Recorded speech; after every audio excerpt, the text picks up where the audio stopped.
Motivation के नाम से जुड़े हैं। आप सुन रहे हैं कुकू एफएम। यहाँ पर मैं आप लोगों के लिए लेकर आया हूँ संपूर्ण चाणक्य। इसके पूरे 17 अध्याय यहाँ पर आपको सुनने को मिलेंगे। यदि आप अपने जीवन को बदलना चाहते हैं और चाहते हैं कि आपको कुछ ऐसे तरीके पता चले जिससे आप जीवन को बहुत ही अच्छे ढंग से जी सके, तो ये 17 अध्याय आप सभी के लिए बहुत ही महत्वपूर्ण हैं। तो चलिए इस चाणक्य नीति की शुरुआत करते हैं। आचार्य चाणक्य के जीवन की एक प्रारंभिक घटना से उनके चरित्र का बहुत सुंदर खुलासा होता है। एक बार वे अपने शिष्यों के साथ तक्षशिला से मगध की ओर आ रहे थे। मगध का राजा महानंद उनसे द्वेष रखता था। वह एक बार भरी सभा में चाणक्य का अपमान कर चुका था। तभी से उन्होंने संकल्प लिया था कि वे मगध के सम्राट महानंद को पद से नीचे उतार कर ही अपनी शिखा में गांठ बांधेंगे। इसके लिए वे अपने सर्वाधिक प्रिय शिष्य चंद्रगुप्त को तैयार कर रहे थे। मगध पहुंचने के लिए वे सीधे मार्ग से ना जाकर एक अन्य उबड़ खाबड़ मार्ग से अपना सफर तय कर रहे थे। उस मार्ग में कांटे बहुत थे। तभी उनके पैरों में एक कांटा चुभ गया। वे क्रोध से भर उठे। तत्काल उन्होंने अपने शिष्यों से कहा, उखाड़ फेंको इन नागफनों को, एक भी शेष नहीं रहना चाहिए। उन्होंने तब उन कांटों को ही नहीं उखाड़ा, उन कांटों के वृक्षों की जड़ों में मही डाल दिया ताकि वे दोबारा न उग सके।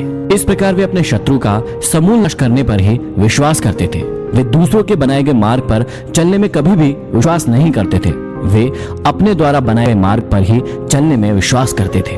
आशा करता हूं इन अध्यायों को सुनने के बाद आप भी अपनी जिंदगी में अपने मार्ग खुद तैयार करें, अपने ऊपर विश्वास करें और अपनी जिंदगी में आगे बढ़ें। तो चलिए प्रारंभ करते हैं। प्रथम अध्याय में श्री चाणक्य श्री विष्णु भगवान को नमन करते हुए समझाते हैं कि राजनीति में कभी कभी कुछ कर्म ऐसे दिखाई पड़ते हैं जिन्हें देखकर सोचना पड़ता है कि यह उचित हुआ या अनुचित, परंतु जिस अनीतिकारी से भी जन कल्याण होता हो अथवा धर्म का पक्ष प्रबल होता हो तो उस अनैतिक कार्य को भी नीति सम्मत ही माना जाएगा।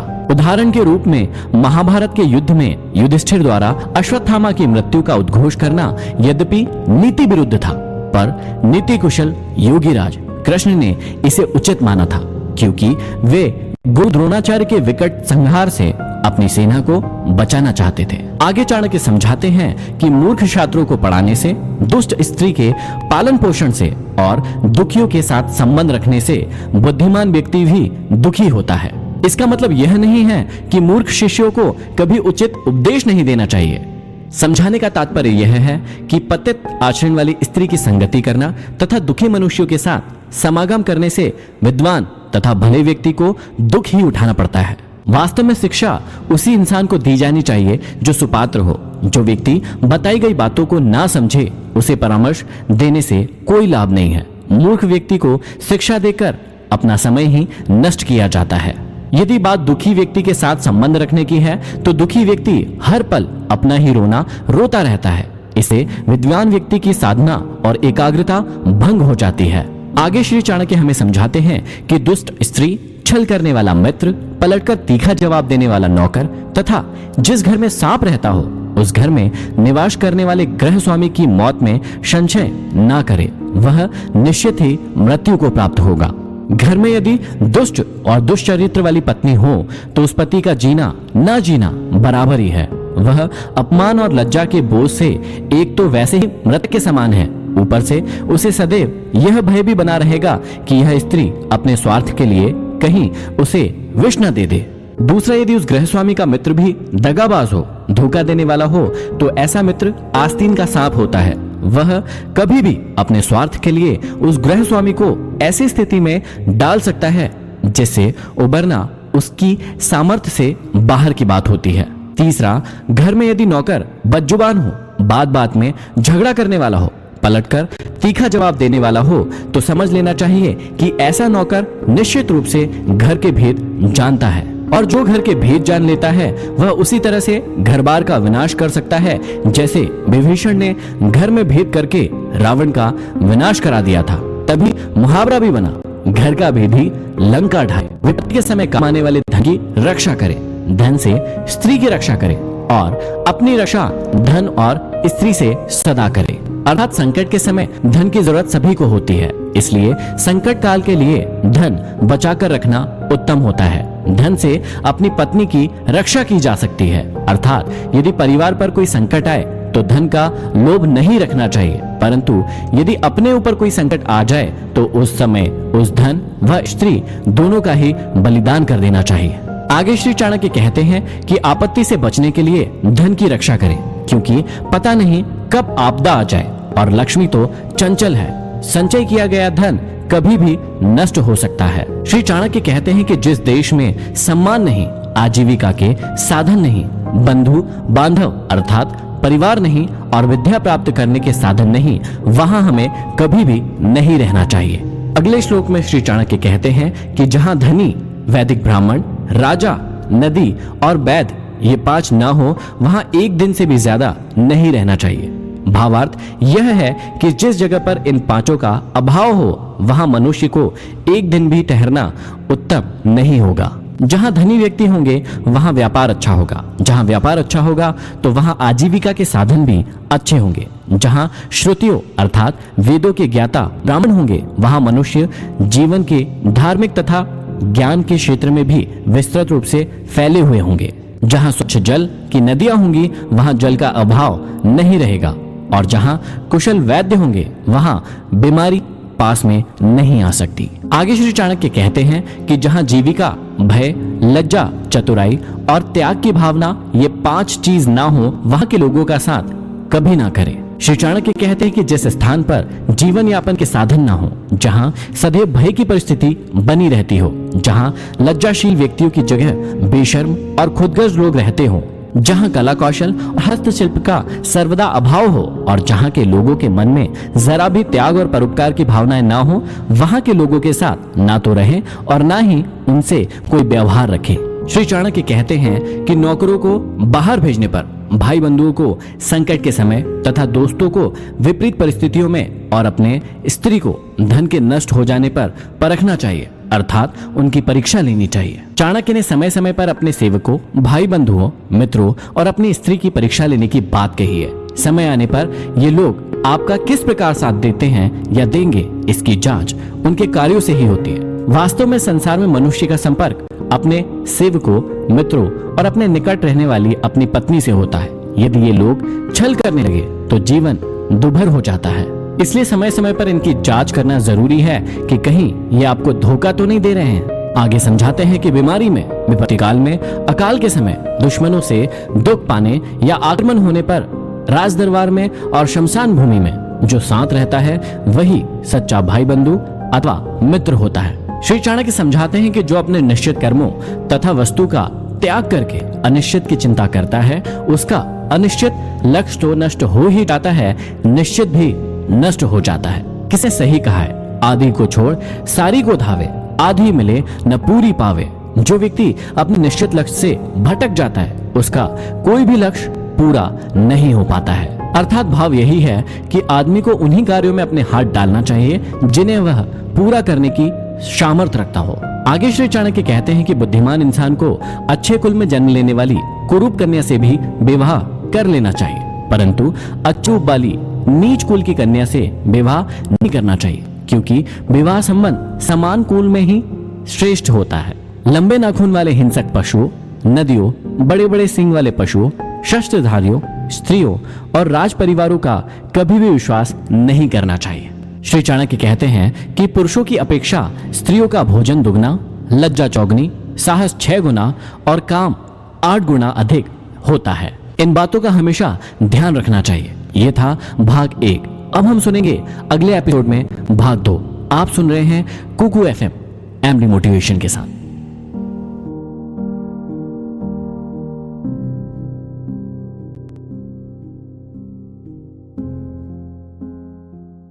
नमस्कार साथियों, आप सुन रहे हैं कुकू एफएम एमडी मोटिवेशन के साथ। पिछले एपिसोड में आपने संपूर्ण चाणक्य नीति का पहला अध्याय सुना। अब हम सुनने जा रहे हैं दूसरा अध्याय। दूसरे अध्याय की शुरुआत में ही श्री चाणक्य कहते हैं कि झूठ बोलना, उतावलापन दिखाना, छल कपट, मूर्खता, अत्यधिक लालच करना, अशुद्धता और दयनीयता, ये सभी प्रकार के दोष स्त्रियों में स्वाभाविक रूप से मिलते हैं। स्त्रियों के विषय में चाणक्य की उपयुक्त धारणा का कारण क्या रहा था यह कहना तो कठिन है, परंतु सभी स्त्रियों में ये स्वाभाविक दुर्गुण हो यह संभव नहीं है। चाणक्य के काल में स्त्री शिक्षा का निश्चित रूप से अकाल रहा होगा। इसी आधार पर चाणक्य ने स्त्री को मूर्ख, लालची, अशुद्ध, झूठी, छली आदि कहा होगा। लेकिन दयाहीनता की भावना स्त्री का स्वाभाविक दोष नहीं माना जा सकता। चाणक्य कहते हैं कि भोजन करने तथा उसे अच्छी तरह से पचाने की शक्ति हो तथा अच्छा भोजन समय पर प्राप्त हो, प्रेम करने के लिए अर्थात रति प्रदान करने वाली उत्तम स्त्री के साथ संसर्ग हो, खूब सारा धन और उस धन को दान करने का उत्साह हो, ये सभी सुख किसी तपस्या के फल के समान होते हैं। अर्थात कठिन साधना के बाद ही ये सुख प्राप्त होते हैं। आगे कहते हैं कि जिसका पुत्र आज्ञाकारी हो, स्त्री उसके अनुसार चलने वाली हो, अर्थात पतिव्रता हो, जो अपने पास धन से संतुष्ट रहता हो, उसका स्वर्ग यहीं पर है। और कहते हैं कि पुत्र वे ही हैं जो पिता भक्त है, पिता वही है जो अपने बच्चों का लालन पोषण करता है, मित्र वही है जिसमें पूर्ण विश्वास हो, और स्त्री वही है जिससे परिवार में सुख शांति व्याप्त हो। जो मित्र प्रत्यक्ष रूप से मधुर वचन बोलता हो और पीठ पीछे अर्थात अप्रत्यक्ष रूप से आपके सारे कार्यों में रोड़ा अटकाता हो, ऐसे मित्रों को उस घड़े के समान ताक देना चाहिए जिसके भीतर विष भरा हो और ऊपर मुंह के पास दूध भरा हो। बुरे मित्रों पर और अपने मित्रों पर भी कभी विश्वास नहीं चाहिए, क्योंकि कभी नाराज होने पर संभवतः वह आपका विशिष्ट मित्र भी सारे रहस्यों को बाहर जाकर प्रकट कर सकता है। मन में को कभी किसी के सामने नहीं करना चाहिए, अपितु उसे मंत्र की तरह रक्षित करके अपने मतलब सोचे हुए कार्य को करते रहना चाहिए। निश्चित रूप से मूर्खता दुखदायी है और यौवन भी दुख देने वाला है, परंतु कष्टों में भी बड़ा कष्ट दूसरों के घर पर रहना होता है। निश्चित रूप से मूर्ख व्यक्ति का समाज में कोई सम्मान नहीं है। विवेकहीन व्यक्ति को पग पग पर अपमानित होना पड़ता है और परिहास का पात्र बनना पड़ता है। इसी प्रकार यौवन के आने पर भी आदमी कभी कभी अपना विवेक और आपा खो बैठता है। जवानी में आदमी का जोश और उत्साह तो खूब बड़ा चढ़ा होता है, पर वह अपना होश भी खोए रहता है। उसमें अपनी शक्ति का अहम इस कदर बढ़ जाता है कि उसे अपने सामने वाला व्यक्ति तुच्छ दिखाई देने लगता है। चाणक्य का कहना है कि किसी को विवेक जब दूसरे के घर पर निर्भर रहना पड़े तो उसका अपना वर्चस्व समाप्त हो जाता है, उसे दूसरों की कृपा पर निर्भर रहना पड़ता है, उसकी स्वाधीनता नष्ट हो जाती है और यही उसके दुखों का सबसे बड़ा कारण होता है। आगे चाणक्य कहते हैं कि हर एक पर्वत में मणि नहीं होती है और हर एक हाथी में मुक्ता मणि नहीं होती है। साधु लोग सभी जगह नहीं मिलते और हर एक वन में चंदन के वृक्ष नहीं होते हैं। यहाँ हमें समझाते हुए कह रहे हैं कि अच्छी चीजें सभी जगह प्राप्त नहीं होती। पर्वत श्रृंखलाओं के मध्य खनिज पदार्थ भरे पड़े हैं, उनमें हीरे जवाहरातों की खदानें भी है, परंतु सभी पर्वतों में ये प्राप्त नहीं होते हैं। विशेष गुण वाली वस्तु को विशिष्ट स्थानों में खोजना पड़ता है। बुद्धिमान लोगों का कर्तव्य होता है कि वे अपनी संतान को अच्छे कार्य व्यापार में लगाए, क्योंकि नीति के जानकार व सद्व्यवहार वाले व्यक्ति ही कुल में सम्मानित होते हैं। चाणक्य कहते हैं कि जो माता पिता अपने बच्चों को नहीं पढ़ाते हैं वे उनके शत्रु होते हैं। ऐसे अपढ़ बालक सभा के मध्य में उसी प्रकार शोभा नहीं पाते जैसे हंसों के मध्य में बगुला शोभा नहीं पाता। अत्यधिक लाड़ प्यार से पुत्र और शिष्य गुणहीन हो जाते हैं और ताड़ना से गुणी हो जाते हैं। भाव यही कि शिष्य और पुत्र को यदि ताड़ना का भय रहेगा तो वे कभी भी गलत मार्ग पर नहीं जाएंगे। आज चाणक्य कहते हैं कि एक श्लोक, आधा श्लोक, श्लोक का एक चरण, उसका आधा अथवा एक अक्षर ही सही या आधा अक्षर प्रतिदिन जरूर पढ़ना चाहिए। कहने का अर्थ है कि शिक्षा से ही लोक व्यवहार का रहस्य प्रकट होता है, इसलिए हमें हमेशा पढ़ते रहना चाहिए। स्त्री का वियोग अपने लोगों से अनाचार, कर्ज का बंधन, दुष्ट राजा की सेवा, दरिद्रता और अपने प्रतिकूल सभा, ये सभी अग्नि न होते हुए भी शरीर को जलाकर राख कर देते हैं।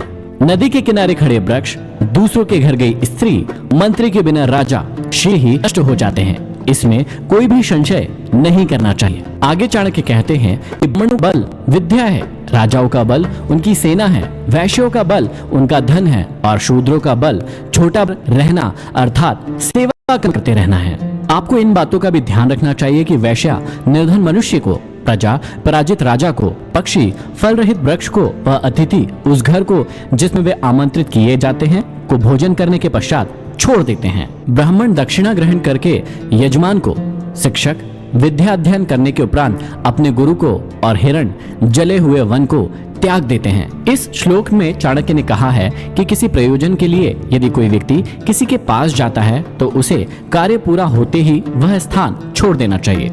उद्देश्य पूर्ति के बाद वहां रुकना किसी भी दृष्टि से उत्तम नहीं है। बुरा आचरण अर्थात दुराचारी के साथ रहने से, पाप दृष्टि रखने वालों का साथ करने से अर्थात अशुद्ध स्थान पर रहने वालों से मित्रता करने वाला शीघ्र ही नष्ट हो जाता है। बुरी संगत का सदैव बुरा असर पड़ता है। यहाँ चाणक्य ने इसी और ध्यान खींचा है। चाणक्य समझाते हैं कि मित्रता हमेशा बराबर वालों में ही शोभा पाती है। नौकरी राजा की अच्छी होती है, व्यवहार में कुशल व्यापारी और घर में सुंदर स्त्री शोभा पाती है। मित्रता कभी भी दो स्तर वालों में सफल नहीं होती है। एक स्वभाव, एक समान समाज में जीवन स्तर, एक से कर्म दो व्यक्तियों के बीच में मित्रता के आधार हो सकते हैं।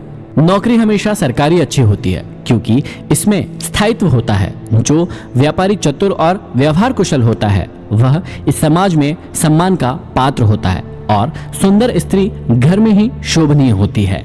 ये आप सुन रहे थे चाणक्य नीति का दूसरा अध्याय कुकू एफएम पर एमडी मोटिवेशन के साथ। आइए बढ़ते हैं तीसरे अध्याय की ओर।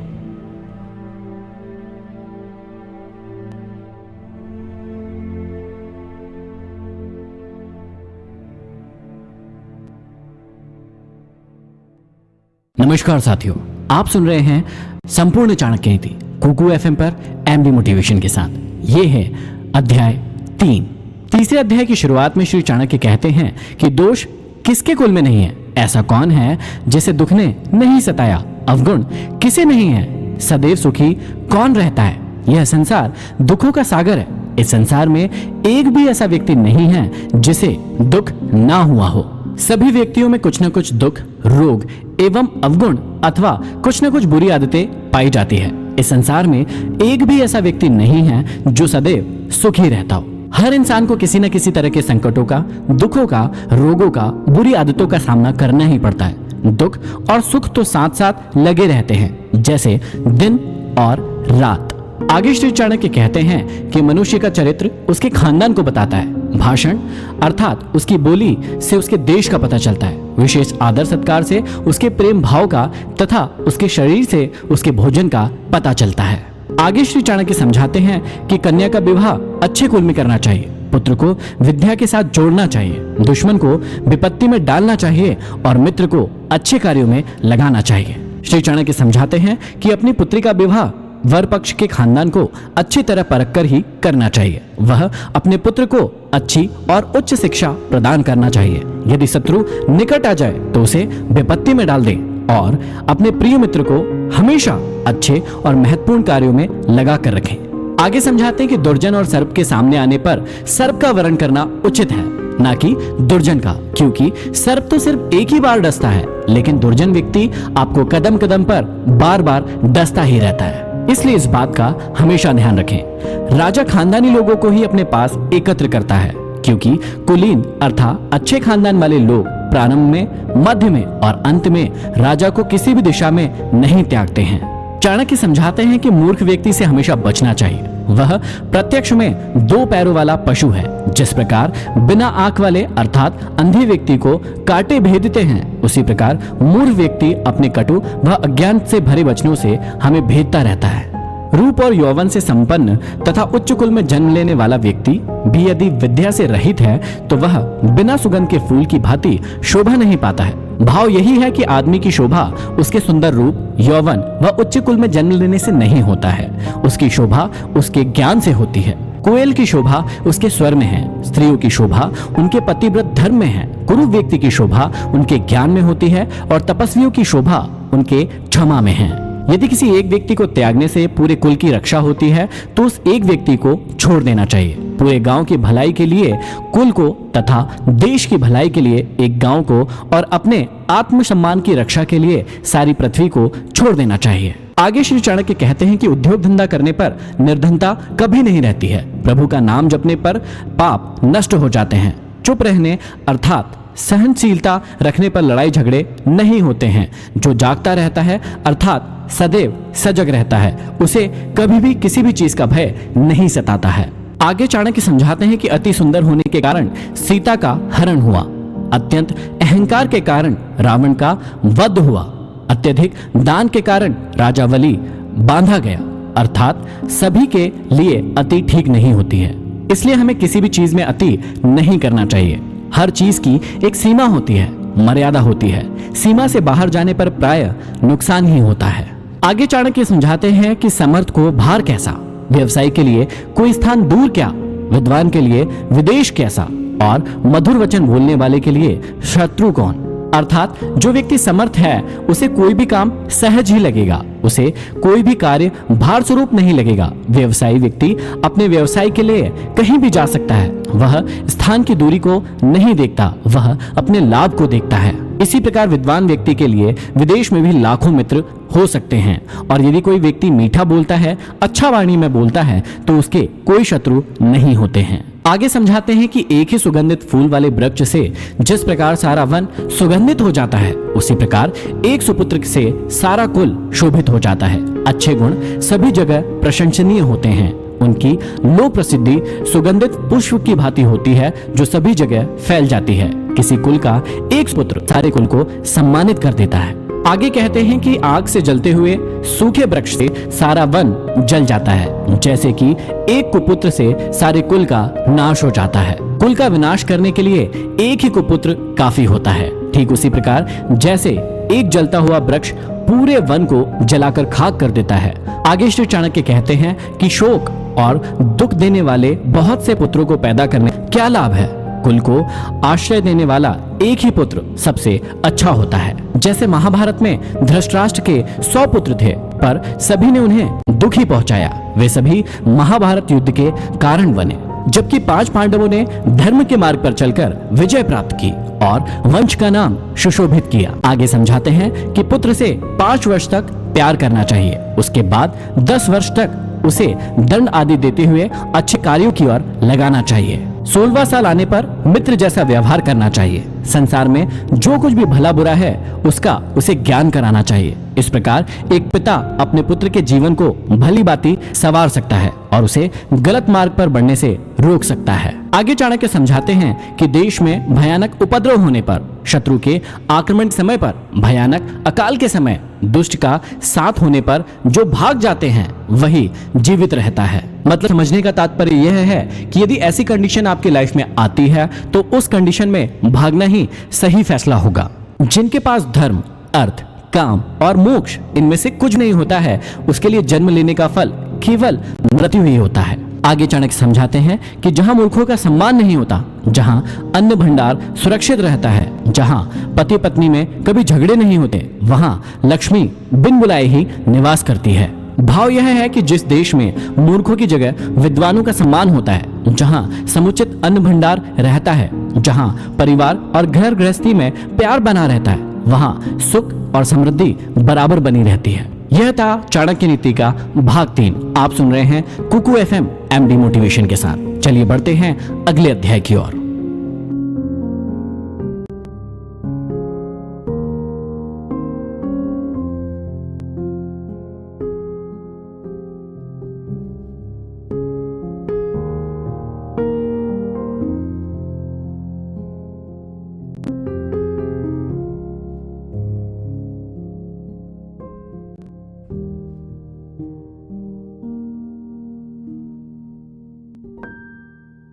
नमस्कार साथियों, आप सुन रहे हैं चाणक्य नीति कुकू FM पर MD मोटिवेशन के साथ। अभी तक आपने 3रा अध्याय सुना था। अब हम बढ़ते हैं 4थे अध्याय की ओर, जहां चाणक्य हमें समझा रहे हैं कि शरीरधारी जीव के गर्भकाल में ही आयु, कर्म, धन, विद्या, मृत्यु इन 5 की सृष्टि साथ ही साथ हो जाती है। इस नीति के द्वारा चाणक्य मानव जीवन की सभी बातों को पूर्व निर्धारित मानते हैं। उनका मत है कि मनुष्य जीवन काल की अवधि मृत्यु, सुख दुख, मान अपमान, विद्या और संपत्ति का भोग सभी ईश्वर के अधीन है। बिना उसकी मर्जी के पत्ता तक नहीं हिलता। अतः सब कुछ उस पर छोड़कर मनुष्य को अपने कर्म पर ध्यान देना चाहिए। आगे चाणक्य समझाते हैं कि साधु महात्माओं के सत्संग से पुत्र, मित्र, बंधु और जो अनुराग करते हैं वे संसार के चक्र से छूट जाते हैं और उनके कुल धर्म से उनका कुल उज्जवल हो जाता है। भाव यह है कि जिस कुल में साधु महात्मा जैसा कोई पुत्र उत्पन्न हो जाता है, उसके सत्संग से बाकी सभी लोगों का भी सांसारिक परिष्कार हो जाता है। आगे समझाते हैं कि जिस प्रकार मछली देखरेख से, कछुई चिड़िया स्पर्श से सदैव अपने बच्चों का लालन पोषण करती है, वैसे ही अच्छे लोगों के साथ से सर्व प्रकार से रक्षा होती है। यहाँ चाणक्य सत्संगति पर जोर देते हैं और कहते हैं अच्छे लोगों का साथ होने पर किसी भी प्रकार की हानि नहीं होती है। सज्जनों का साथ सदैव सुखकारी और हितकारी होता है। चाणक्य कहते हैं कि यह नश्वर शरीर जब तक निरोग व स्वस्थ है या जब तक मृत्यु नहीं आती है, तब तक मनुष्य को अपने सभी पुण्य कर्म कर लेने चाहिए, क्योंकि अंत समय आने पर वह क्या कर पाएगा। समय किसी की प्रतीक्षा नहीं करता, समय गुजरता जाता है। इसलिए किसी भी कार्य को कल पर नहीं छोड़ना चाहिए। और कहा भी जाता है, कल करे सो आज कर, आज करे सो अब, पल में परलय होएगी फिर करेगा कब। अतः समय का कोई भरोसा नहीं है। जो पुण्य कर्म करने हैं अभी कर लेना चाहिए, फिर समय नहीं मिलेगा। आगे कहते हैं कि विद्या काम के समान इच्छा पूरी करने वाली होती है। विद्या से सभी फल समय पर प्राप्त होते हैं। विदेश में विद्या माता के समान रक्षा करती है। विद्वानों ने विद्या को गुप्त धन कहा है, अर्थात विद्या वह धन है जो आपातकाल के समय काम आती है। इसका ना तो हरण किया जा सकता है और ना ही इसे कोई चुरा सकता है। विद्या सभी प्रकार से सुरक्षित और समय पड़ने पर रक्षा करने वाली है। इसे जितना दिया जाता है यह उतनी ही बढ़ती जाती है। आगे श्री चाणक्य एक बहुत ही कटु बात कहते हैं। वे कहते हैं कि बहुत बड़ी आयु वाले मूर्ख पुत्र की अपेक्षा पैदा होते ही जो मर गया वह अच्छा है, क्योंकि मरा हुआ पुत्र कुछ देर के लिए कष्ट देता है, परंतु मूर्ख पुत्र जीवन भर जलाता है। आगे फिर चाणक्य कहते हैं कि उस गाय से क्या लाभ जो ना बच्चा जने और ना ही दूध दे। ऐसे पुत्र के जन्म लेने से क्या लाभ जो ना तो विद्वान हो और ना ही किसी देवता का भक्त हो। भाव यह है कि दूध देने वाली गाय के समान ही ऐसा पुत्र की कामना की गई है जो विद्वान भी हो और ईश्वर में आस्था रखने वाला भी हो। और ऐसे बच्चे सदैव सुख देने वाले और माँ बाप का नाम रोशन करने वाले होते हैं। आगे इस चाणक्य समझाते हैं कि राजा एक ही बार बोलते हैं, मतलब आज्ञा देते हैं। पंडित लोग किसी कर्म के लिए एक बार बोलते हैं, मतलब बार बार श्लोक नहीं पढ़ते हैं। और कन्याएं भी एक ही बार दी जाती है। ये तीन एक ही बार होने से विशेष महत्व रखते हैं। राजा का, विद्वान का और कन्या के पिता का वचन अथवा कथन अटल होता है। आगे समझाते हैं कि तपस्या अकेले में, अध्ययन या पढ़ाई 2 के साथ और गाना 3 के साथ, यात्रा 4 के साथ, खेती 5 के साथ और युद्ध बहुत की सहायता से होने पर ही उत्तम होते हैं। फिर आगे कहते हैं कि पत्नी वही है जो पवित्र और चतुर है, पतिव्रता है। पत्नी वही है जिस पर पति का प्रेम है। पत्नी वही है जो सदैव सत्य बोलती है। आगे समझाते हैं कि बार बार अभ्यास ना करने पर विद्या विष बन जाती है। बिना पचा भोजन विष बन जाता है। दरिद्र के लिए सज्जनों की सभा या साथ और वृद्धों के लिए युवा स्त्री विष के समान होती है। अभ्यास से ही शिक्षा अथवा विद्या का विकास होता है। जो भोजन पचता नहीं है वह शरीर पर कुप्रभाव डालता है। एक दरिद्र परिजन अपने ही लोगों को विष के समान दिखलाई पड़ता है। उन्हें वह भार स्वरूप दिखाई देने लगता है। यदि किसी वृद्ध को युवा स्त्री मिल जाए तो वह उसे संतुष्ट न करने की स्थिति में जहर दिखाई देने लगती है। प्रत्येक वस्तु का अपना उचित स्थान और महत्व होता है। आगे कहते हैं कि दयाहीन धर्म को छोड़ दो, विद्या विहीन गुरु को छोड़ दो, झगड़ालू और क्रोधी स्त्री को छोड़ दो और स्नेह विहीन बंधु बांधवों को छोड़ दो। भाव यह है कि ऐसे कभी नहीं अपनाना चाहिए जिसमें प्राणी मात्र के लिए दया भाव ना हो। ऐसे गुरु को नहीं अपनाना चाहिए जिसमें विद्वता या ज्ञान न हो। ऐसी पत्नी को कभी स्वीकार नहीं करना चाहिए जो क्रोधी स्वभाव की हो और कलह करने वाली हो। साथ ही ऐसे परिजनों से संबंध नहीं रखना चाहिए जो सुख दुख में काम ना आए। बहुत ज्यादा पैदल चलना मनुष्य को बुढ़ापा ला देता है। घोड़ों को एक ही स्थान पर बांधे रखना और स्त्रियों के साथ पुरुष का समागम न होना और वस्त्रों को लगातार धूप में डालने से उनका बुढ़ापा आ जाता है। बुद्धिमान व्यक्ति को बार बार यह सोचना चाहिए कि हमारे मित्र कितने हैं, हमारा समय कैसा है, अच्छा है या फिर बुरा है। यदि बुरा है तो उसे अच्छा कैसे बनाए, हमारा निवास स्थल कैसा है, हमारी आय कितनी है और व्यय कितना है, मैं कौन हूँ, आत्मा हूँ अथवा शरीर, स्वाधीन हूँ अथवा पराधीन, तथा मेरी शक्ति कितनी है। आगे चाणक्य कहते हैं कि राजा की पत्नी गुरु की स्त्री, मित्र की पत्नी पत्नी की माता अर्थात सास और अपनी जननी, ये 5 माताएं मानी गई हैं। इनके साथ हमेशा माँ का व्यवहार करना चाहिए। यदि आप इन सभी बातों का ध्यान रखेंगे तो अपने जीवन में सफलता के मार्ग पर आगे बढ़ते चले जाएंगे। आप सुन रहे थे संपूर्ण चाणक्य नीति का चौथा भाग। अब बढ़ते हैं 5वें भाग की ओर। आप सुन रहे हैं कुकू एफएम एमडी मोटिवेशन के साथ।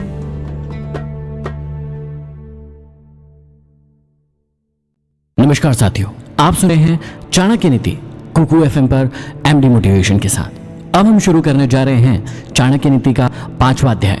चलिए प्रारंभ करते हैं। 5वें अध्याय के प्रारंभ में चाणक्य कहते हैं कि स्त्रियों का गुरु पति होता है, अतिथि सबका गुरु है, ब्राह्मण और क्षत्रिय और वैश्य का गुरु अग्नि है तथा चारों वर्णों का गुरु ब्राह्मण है।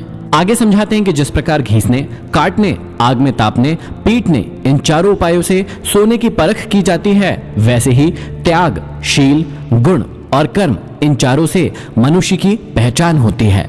भय से तभी तक डरना चाहिए जब तक भय आए नहीं।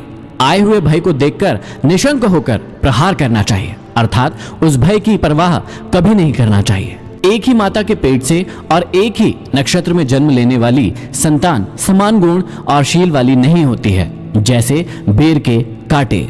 सभी बच्चों का स्वभाव अलग अलग होता है, भले ही वे जुड़वा पैदा हो। बेर के पेड़ पर फल भी लगते हैं और कांटे भी। यह ईश्वर की विचित्र लीला है, जिसे समझना सरल नहीं। जिसका जिस वस्तु से लगाव नहीं है, उस वस्तु का वह अधिकारी नहीं है। यदि कोई व्यक्ति सौंदर्य प्रेमी नहीं होता तो श्रृंगार शोभा के प्रति उसकी आसक्ति नहीं होती है। मूर्ख व्यक्ति प्रिय और मधुर वचन नहीं बोल पाता और स्पष्ट वक्ता कभी धोखेबाज या धूर्त या मक्कार नहीं होता है। साफ साफ बोलने वाला कड़वा जरूर होता है, पर वह धोखेबाज नहीं होता है। मूर्खों के पंडित, दरिद्रों के धनी, विधवाओं की सुहागिनें और वैश्याओं की कुल रखने वाली पतिव्रता स्त्रियां शत्रु के समान होती है। यह सांसारिक नियम है कि मूर्ख व्यक्ति पंडितों से ईर्ष्या करते हैं, निर्धन व्यक्ति धनिकों से ईर्ष्या करते हैं। वैश्याएं धर्म का पालन करने वाली पतिव्रता स्त्री से ईर्ष्या करती है और विधवाएं सुहागिनों को देखकर अपने भाग्य को कोसती रहती है। यह एक स्वाभाविक प्रक्रिया है। दूसरों को सुखी देखकर कोई सुखी नहीं होता है। आगे समझाते हैं कि आलस्य से अध्ययन कभी ना करें, क्योंकि विद्या नष्ट हो जाती है। दूसरे के पास गई स्त्री बीज की कमी से खेती और सेनापति न होने से सेना नष्ट हो जाती है। आगे चाणक्य समझाते हैं कि विद्या अभ्यास से आती है, सुशील स्वभाव से कुल का बड़प्पन होता है। श्रेष्ठत्व की पहचान गुणों से होती है और क्रोध का पता आंखों से लगता है। धर्म की रक्षा धन से होती है, विद्या की रक्षा निरंतर साधना से होती है। राजा की रक्षा मृदु स्वभाव से और पतिव्रता स्त्रियों से घर की रक्षा होती है। ऐसा कहने वाले कि वेद और पंडित व्यर्थ है, शास्त्रों का ज्ञान व्यर्थ है, ऐसे कहने वाले स्वयं ही व्यर्थ होते हैं। इनकी ईर्ष्या और दुख भी व्यर्थ होता है। वे व्यर्थ में दुखी होते रहते हैं, जबकि वेदों और शास्त्रों का ज्ञान कभी भी व्यर्थ नहीं होता है। आगे कहते हैं कि दरिद्रता का नाश दान से, दुर्गति का नाश शालीनता से, मूर्खता का नाश सद्बुद्धि से और भय का नाश अच्छी भावना से होता है। काम वासना के समान दूसरा कोई रोग नहीं, मोह के समान शत्रु नहीं, क्रोध के समान आग नहीं और ज्ञान से बढ़कर सुख नहीं। मनुष्य अकेला ही जन्म लेता है और अकेला ही मरता है। वह अकेला ही अपने अच्छे और बुरे कर्म को भोगता है। वह अकेला ही नरक में जाता है और परम पद को पाता है। ब्रह्मज्ञानी की दृष्टि में स्वर्ग तिनके के समान है, शूरवीरों की दृष्टि में जीवन तिनकों के समान है।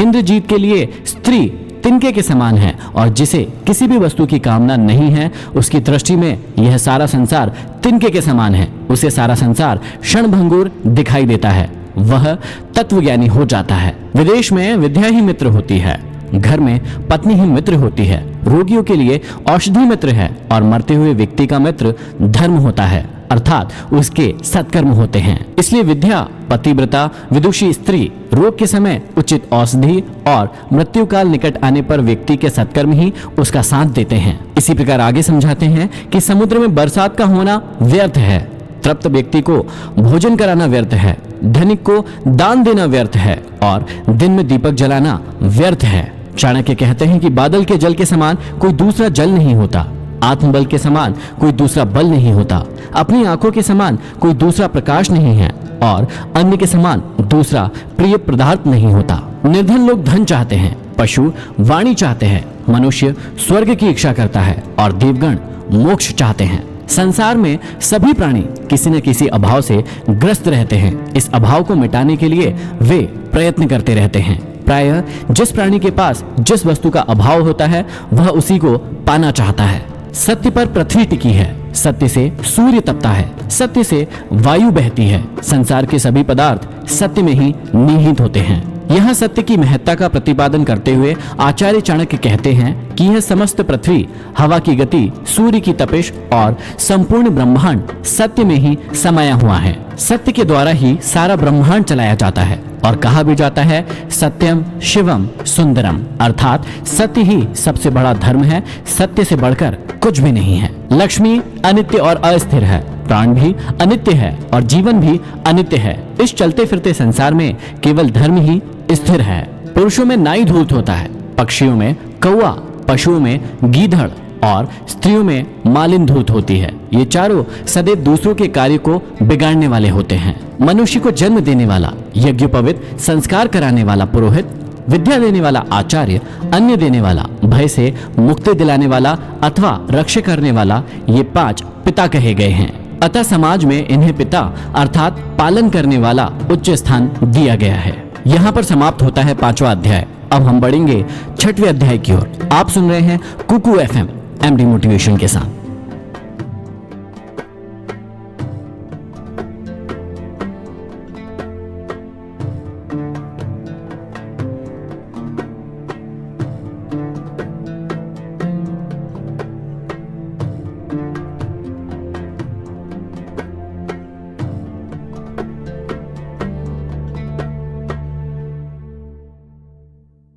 नमस्कार साथियों, आप सुन रहे हैं चाणक्य नीति कुकू एफएम पर एमडी मोटिवेशन के साथ। अभी तक अपने चाणक्य नीति के 5 अध्याय सुने। अब हम शुरू करने जा रहे हैं 6वां अध्याय। तो चलिए आरंभ करते हैं। आरंभ में श्री चाणक्य हमें समझाते हैं कि मनुष्य शास्त्रों को पढ़कर धर्म को जानता है और मूर्ख को त्याग कर ज्ञान की प्राप्ति करता है तथा शास्त्रों को सुनकर मोक्ष प्राप्त करता है। श्री चाणक्य कहते हैं पक्षियों में कौवा, पशुओं में ता, ऋषि मुनियों में क्रोध करने वाला और मनुष्यों में चुगली करने वाला चांडाल अर्थात नीच होता है। पाप कर्म व चुगली करने वाला मानव जीवन में दोष माने गए हैं। इन्हें करने वाला मनुष्य ऋषि मुनि होने पर भी चांडाल होता है, जैसा पक्षियों में कौवा और पशु में कुत्ते को नीच माना गया है।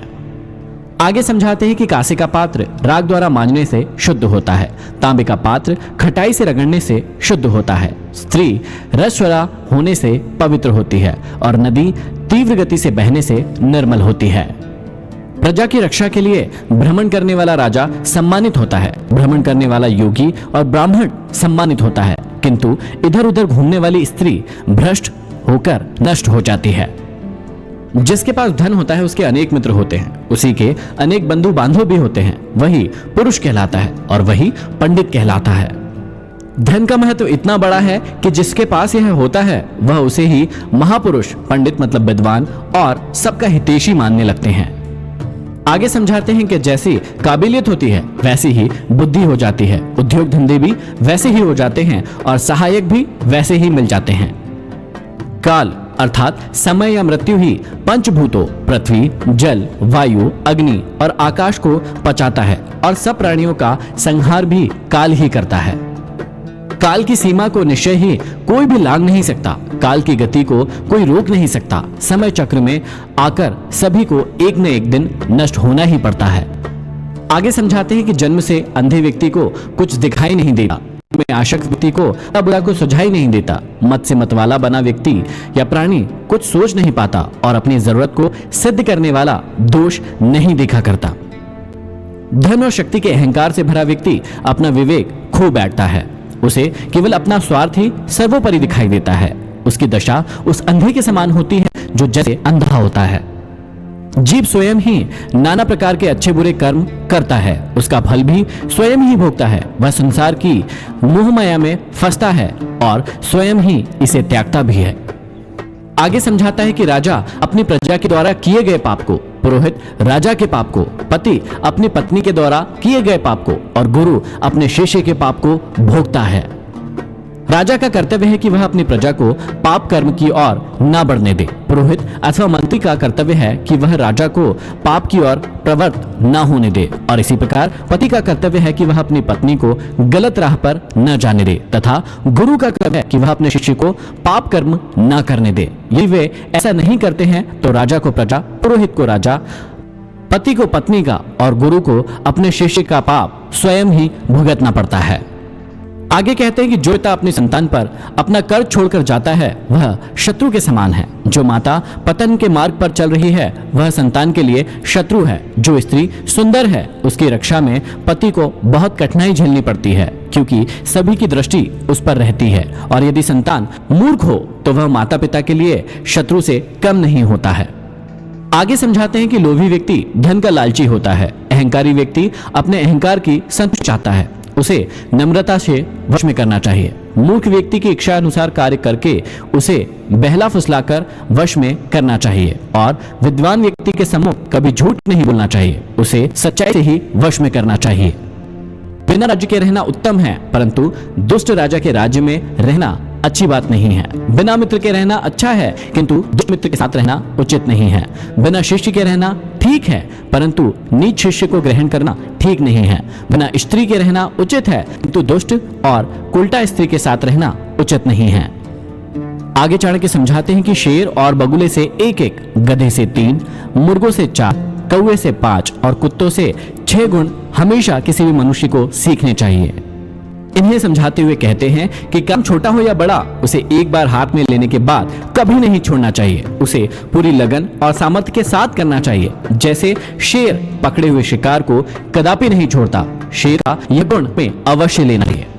अर्थात मनुष्य जो भी काम करे उसे पूरी शक्ति और लगन के साथ करे, पूरा साहस और सामर्थ्य लगा दे। कार्य करते समय इन बातों को न देखे कि कार्य बहुत छोटा है, उसे तो बस हम यूं ही कर लेंगे। यह अवस्था आलस्य की होती है।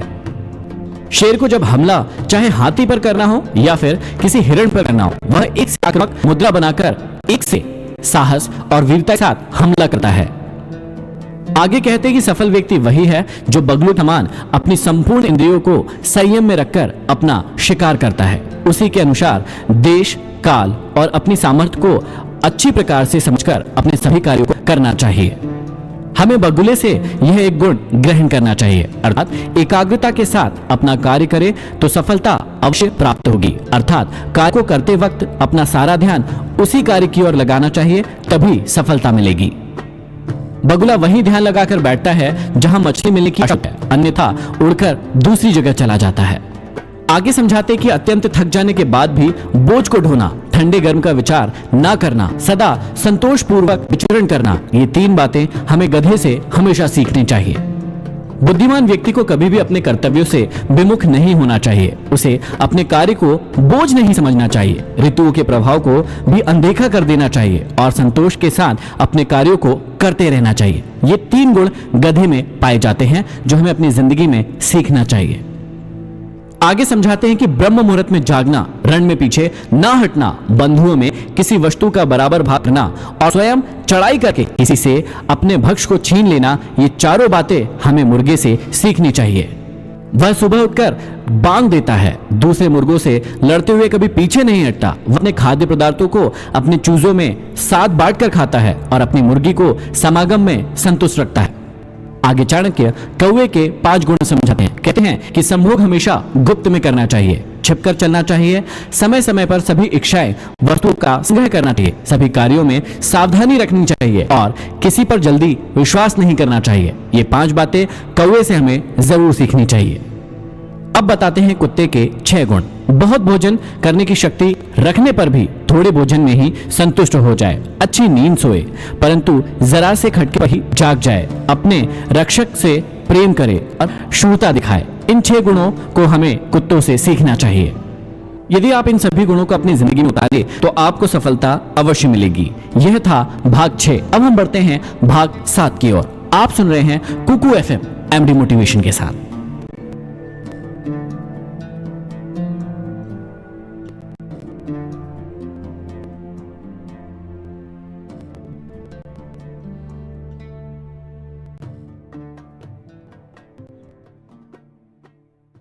नमस्कार साथियों, आप सुन रहे हैं चाणक्य कुकू एफएम पर एमडी मोटिवेशन के साथ। अभी तक आपने सुने हैं 6 अध्याय। अब शुरू करते हैं 7वां अध्याय। 7वें अध्याय की शुरुआत में श्री चाणक्य कहते हैं कि बुद्धिमान धन के नाश को, मन के संताप को, गृहिणी के दोषों को, किसी धूर्त के द्वारा ठगे जाने को और अपमान को किसी को नहीं बताते। यह मनुष्य की सहनशीलता की ओर इशारा करते हुए कहा है कि बुद्धिमान व्यक्ति वही है जो अपने परिवार के नुकसानों को और दोषों को छिपाकर सहन कर लेता है, क्योंकि उसका प्रदर्शन करने से केवल जगहसाई ही होती है। ऐसी बातों को कभी भी अन्य व्यक्तियों के सामने उजागर नहीं करना चाहिए। चाणक्य का मानना है कि कई बार संकोच की प्रवृत्ति के कारण मनुष्य को हानि उठानी पड़ती है। मनुष्य के लिए यह जरूरी है कि किसी भी आर्थिक व्यवहार में उसे लिखा पढ़ी कर लेनी चाहिए। इसमें उसे जरा भी संकोच नहीं करना चाहिए। इसके अलावा विद्या लेते समय, भोजन करते समय कभी भी संकोच नहीं करना चाहिए। आगे समझाते हैं कि संतोष से सर्वश्रेष्ठ सुख की प्राप्ति होती है। याचक दीनता प्रकट करता है, धनी करता है तथा और अधिक की इच्छा करता है। जिसका धन नष्ट हो गया हो वह शोक करता है, पर जो संतोषी है वह सुखी रहता है। आगे समझाते हैं कि अपनी स्त्री, भोजन और धन, इन चीजों में संतोष रखना चाहिए और विद्या, अध्ययन, तप और दान करने में कभी भी संतोष नहीं करना चाहिए। जीवन में सजगता बहुत जरूरी है। इसलिए चाणक्य का कहना है कि 2 ब्राह्मणों के बीच से गुजरने का अर्थ यही है कि आप उनके वाद विवाद में विघ्न डाल रहे हैं, अतः कभी उनके बीच से होकर ना निकले। ब्राह्मण और अग्नि के बीच से गुजरने का अर्थ यही है कि आप उनके अग्निहोत्र में विघ्न डाल रहे हैं। पति पत्नी तथा स्वामी और सेवक के बीच जब वार्तालाप चल रहा हो तब बीच में घुसकर आप उनकी बातों में विघ्न डालते हैं। इसी तरह बैल और हल के बीच से निकलते वक्त चोट लग जाने का भय बना रहता है, अतः इन बातों का हमेशा ध्यान रखना चाहिए। आगे समझाते हैं कि पैर से अग्नि, गुरु, ब्राह्मण, गौ, कन्या, वृद्ध और बालक को कभी नहीं छूना चाहिए। इन्हें पैर से स्पर्श करने पर पाप लगता है, क्योंकि ये सभी आदरणीय हैं। चाणक्य कहते हैं कि बैलगाड़ी से 5 हाथ, घोड़े से 10 हाथ, हाथी से 1000 हाथ दूर बचकर रहना चाहिए और दुष्ट पुरुष या राजा का देश छोड़ ही देना चाहिए। यहाँ वो ये समझाना चाहते हैं कि जो जितना अधिक दुष्ट है उससे उसी अनुपात में दूरी रखते हुए जीवन यापन करना अच्छा होता है। आगे समझाते हैं कि हाथी को अंकुश से, घोड़े को चाबुक से, सींग वाले बैल को डंडे से और दुष्ट व्यक्ति को वश करने के लिए हाथ में तलवार लेना आवश्यक है। आचार्य चाणक्य के अनुसार दुष्ट व्यक्ति को आसानी से ना तो वश में किया जा सकता है और ना ही उसे सुधारा जा सकता है। ऐसे व्यक्ति को ठीक करने के लिए कभी कभी उसे तलवार से चोट पहुंचानी पड़ती है और कभी कभी उसे खत्म भी करना पड़ता है। चाणक्य कहते हैं कि ब्राह्मण भोजन से संतुष्ट होते हैं, मोर बादलों के गरजने से, साधु लोग दूसरों की समृद्धि देखकर और दुष्ट लोग दूसरों पर विपत्ति आई देखकर प्रसन्न होते हैं। आगे समझाते हैं कि अपने से शक्तिशाली शत्रु को विनय पूर्वक उसके अनुसार चलकर, दुर्बल शत्रु पर अपना प्रभाव डालकर और समान बल वाले शत्रु को अपनी शक्ति से या फिर विनम्रता से जैसा अवसर हो उसी के अनुसार व्यवहार करके अपने वश में करना चाहिए। शत्रु से व्यवहार करते समय इस बात की ओर इशारा किया है कि शत्रु से व्यवहार करने से पूर्व उसकी शक्ति और सामर्थ्य का पूर्वानुमान लगा लेना चाहिए। राजा की शक्ति के बाहुबल में, ब्राह्मण की शक्ति उसके तत्व ज्ञान में और स्त्रियों की उनके सौंदर्य तथा माधुर्य में होती है। संसार में अत्यंत सरल और सीधा होना भी ठीक नहीं है। वन में जाकर देखो कि सीधे वृक्ष को ही पहले काटा जाता है और टेढ़े मेढ़े वृक्षों को छोड़ दिया जाता है। इस बात में जीवन की सच्चाई की ओर संकेत किया है। सीधापन आदमी की कमजोरी का परिचायक माना जाता है। उसे हर कोई सताने लगता है, परंतु टेढ़े स्वभाव के दुष्ट व्यक्तियों से कोई भी उलझना नहीं चाहता, सभी उनसे बचना चाहते हैं। जिस सरोवर में जल रहता है हंस वही रहते हैं और सूखे सरोवर को छोड़ देते हैं। मनुष्य को ऐसे हंसों के समान नहीं होना चाहिए कि बार बार स्थान बदले। चाणक्य का मत है कि मनुष्य के लिए अपना स्वार्थ ही प्रमुख नहीं होना चाहिए। जिस स्थान विशेष से एक बार नाता जोड़ लिया जाए तो उसे कठिनाई आने पर भी नहीं छोड़ना चाहिए। कमाए हुए धन का दान करते रहना ही उसकी रक्षा है। जैसे तालाब के पानी का बहते रहना ही उत्तम है। तालाब का पानी एक ही स्थान पर रुका रहेगा तो वह सड़ जाएगा। संसार में जिसके पास धन है उसी के सब मित्र होते हैं, उसी के सब बंधु बांधव होते हैं। वह श्रेष्ठ पुरुषों की गिनती में गिना जाता है और वही ठाट बाट से जीवन जीता है। चाणक्य कहते हैं कि धन के बिना कोई भी कार्य नहीं चलता है। धन परमात्मा तो नहीं है, परंतु उसका छोटा भाई अवश्य है। जिसके पास धन है वही कुलीन है, विद्वान है, शास्त्र यज्ञ है, गुणी है, वक्ता है। धन कमाओ मगर ईमानदारी से कमाओ। अत्यंत क्रोध करना, कड़वी वाणी बोलना, दरिद्रता और अपने सगे संबंधियों से वैर विरोध करना, नीच पुरुष का संग करना, छोटे कुल के व्यक्तियों की नौकरी अथवा सेवा करना, ये 6 दुर्गुण ऐसे हैं जिनसे युक्त मनुष्य को पृथ्वीलोक में ही नरक के दुखों का आभास होता है। मनुष्य यदि सिंह की मांद के पास जाता है तो गजमोती पाता है, और यदि सियार की मांद के पास जाता है तो बछड़ी की पूंछ और गधे के चमड़े का टुकड़ा पाता है। भाव यह है कि बड़े लोगों के पास जाने से धन संपत्ति और ऐश्वर्य प्राप्त होता है, और छोटे तथा नीच लोगों की संगति करने से सिवाय दुख के और कुछ भी प्राप्त नहीं होता है। आगे चाणक्य कहते हैं कि बोलचाल अथवा वाणी में पवित्रता, मन की स्वच्छता और यहाँ तक कि इंद्रियों को वश में रखकर पवित्र रखने का भी कोई महत्व नहीं होगा जब तक कि मनुष्य के मन में जीवन मात्र के लिए दया की भावना उत्पन्न नहीं होती है। आगे चाणक्य समझाते हैं कि जिस प्रकार फूल में गंध, तिलों में तिल, लकड़ी में आग, दूध में घी, गन्ने में मिठास आदि दिखाई न देने पर भी विद्यमान रहते हैं, उसी प्रकार मनुष्य के शरीर में दिखाई न देने वाली आत्मा निवास करती है। यह रहस्य ऐसा है, इसे विवेक से ही समझा जा सकता है। मनुष्य को चाहिए कि वह इस रहस्य को समझने का प्रयास करे। वह शरीर न होकर आत्मा है। आत्मरूपी तत्व इस देह में उसी प्रकार विद्यमान रहती है जिस तरह फूलों में गंध, तिलों में तेल और लकड़ी में अग्नि तथा गन्ने में मिठास और दूध में घी विद्यमान होने पर भी वह दिखाई नहीं देते, लेकिन वे उसमें हैं। इसी प्रकार हम सब में भी कई सारे गुण उपस्थित हैं। उन्हें पहचान कर उन्हें बाहर निकालने की कोशिश कीजिए।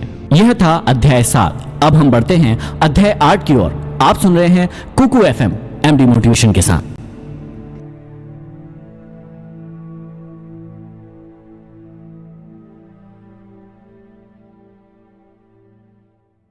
नमस्कार साथियों, अभी तक आप सुन रहे थे चाणक्य नीति का 7वां अध्याय। अब हम शुरू करने जा रहे हैं 8वां अध्याय कुकू FM पर MD मोटिवेशन के साथ। तो चलिए आरंभ करते हैं।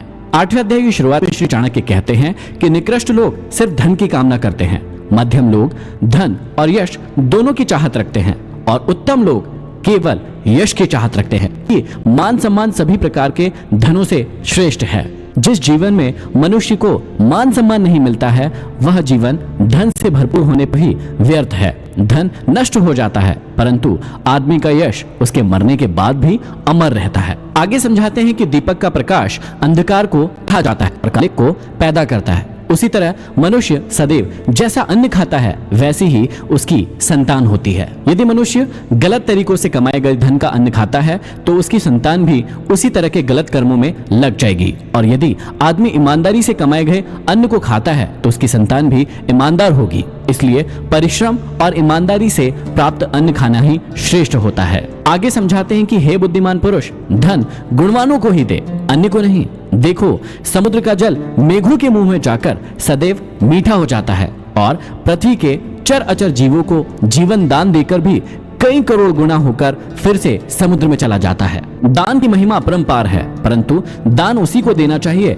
जो सुपात्र हो। सुपात्र के पास जाने से दान दी गई वस्तु अथवा धन का समुचित उपयोग होगा। दुष्ट के पास जाकर दान की गई वस्तु का उपयोग स्वार्थ से प्रेरित होकर ही हो पाता है। मेघों के पास जाकर समुद्र का खारा पानी भी मीठा हो जाता है और करोड़ों जीवों की प्यास को बुझाता है और फिर से सागर में मिल जाता है। आगे समझाते हैं कि तेल लगाने पर, चिता का धुआं लगने पर, स्त्री संभोग करने पर, बाल कटवाने पर मनुष्य तब तक चांडाल अथवा अशुद्ध बना रहता है जब तक कि वह स्नान नहीं कर लेता। इसलिए हमेशा ध्यान रखें कि इन चीजों के बाद हमेशा सबसे पहले स्नान करें। अपच होने पर पानी दवा है, पचने पर बल देने वाला है। भोजन के समय थोड़ा थोड़ा जल अमृत के समान है और भोजन के अंत में जहर के समान फल देता है। इसलिए हमेशा ध्यान रखें कि भोजन के अंत में पानी ना पिए, या तो भोजन के दौरान थोड़ा थोड़ा पानी पिए, या भोजन समाप्त होने के आधे से 1 घंटे के बाद पानी का सेवन करें। बुढ़ापे में स्त्री का मर जाना, बंधु के हाथों में धन का चला जाना और दूसरों के आश्रय पर भोजन का प्राप्त होना, ये तीनों ही स्थितियां पुरुषों के लिए दुखदायी है। यज्ञ ना करने वाले का वेद पढ़ना व्यर्थ है, बिना दान के यज्ञ करना व्यर्थ है, बिना भाव के सिद्धि कभी नहीं होती है। इसीलिए भाव अर्थात प्रेम ही सब में प्रधान है। भाव के बिना कोई भी कार्य संपन्न नहीं होता। अतः सभी कार्यों में आस्था जरूरी होती है। शांति के बराबर दूसरा कोई तप नहीं है। संतोष से बढ़कर कोई सुख नहीं है। लालच से बड़ा कोई रोग नहीं है और दया से बड़ा कोई धर्म नहीं है। क्रोध यमराज की मूर्ति है। लालच नरक में बहने वाली नदी है। विद्या कामधेनु गाय है और संतोष इंद्र के नंदनवन जैसे सुख देने वाला है। क्रोध आदमी को हमेशा मृत्यु की ओर धकेलता है। लालच अनेक कष्टों को जन्म देता है। विद्या मनोवांछित फल देने वाली है और संतोष से आत्म सुख मिलता है। गुण से रूप की शोभा होती है। शील से कुल की शोभा होती है।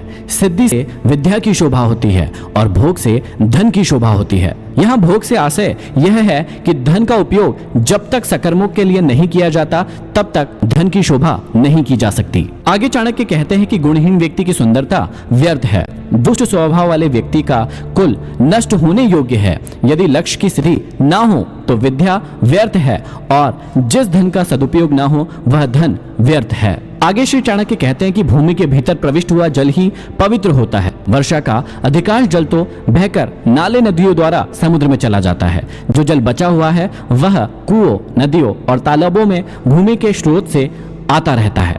आगे कहते हैं कि लोभ से प्रेरित ब्राह्मण आदर का पात्र नहीं रहता है और महत्वाकांक्षा न रखने वाला राजा आलसी और अकर्मण्य होकर नष्ट हो जाता है। संकोच करने वाली वेश्या ग्राहकों को प्रसन्न न करने के कारण अपना धंधा चौपट कर लेती है और बेशर्म कुलीन स्त्री दूसरों का विषय वासना का शिकार होकर पतित हो जाती है। संसार में विद्वान व्यक्ति की प्रशंसा होती है। विद्वान व्यक्ति ही सभी जगह पूजे जाते हैं। विद्या से ही सब कुछ मिलता है। विद्या ही सब जगह पूजा जाता है। जो व्यक्ति मांस मदिरा का सेवन करता है वे इस पृथ्वी पर बोझ है। इसी प्रकार जो निरक्षर है वे भी पृथ्वी पर बोझ है। इस प्रकार के मनुष्य रूपी पशुओं के भार से यह पृथ्वी हमेशा पीड़ित और दबी हुई रहती है। तो आप जिंदगी में कोशिश करें कि निरक्षर ना बने, अनपढ़ ना बने या फिर पढ़े हुए अनपढ़ ना बने। ये था अध्याय 8। अब हम बढ़ेंगे अध्याय 9 की ओर। आप सुन रहे हैं कुकू FM MD मोटिवेशन के साथ।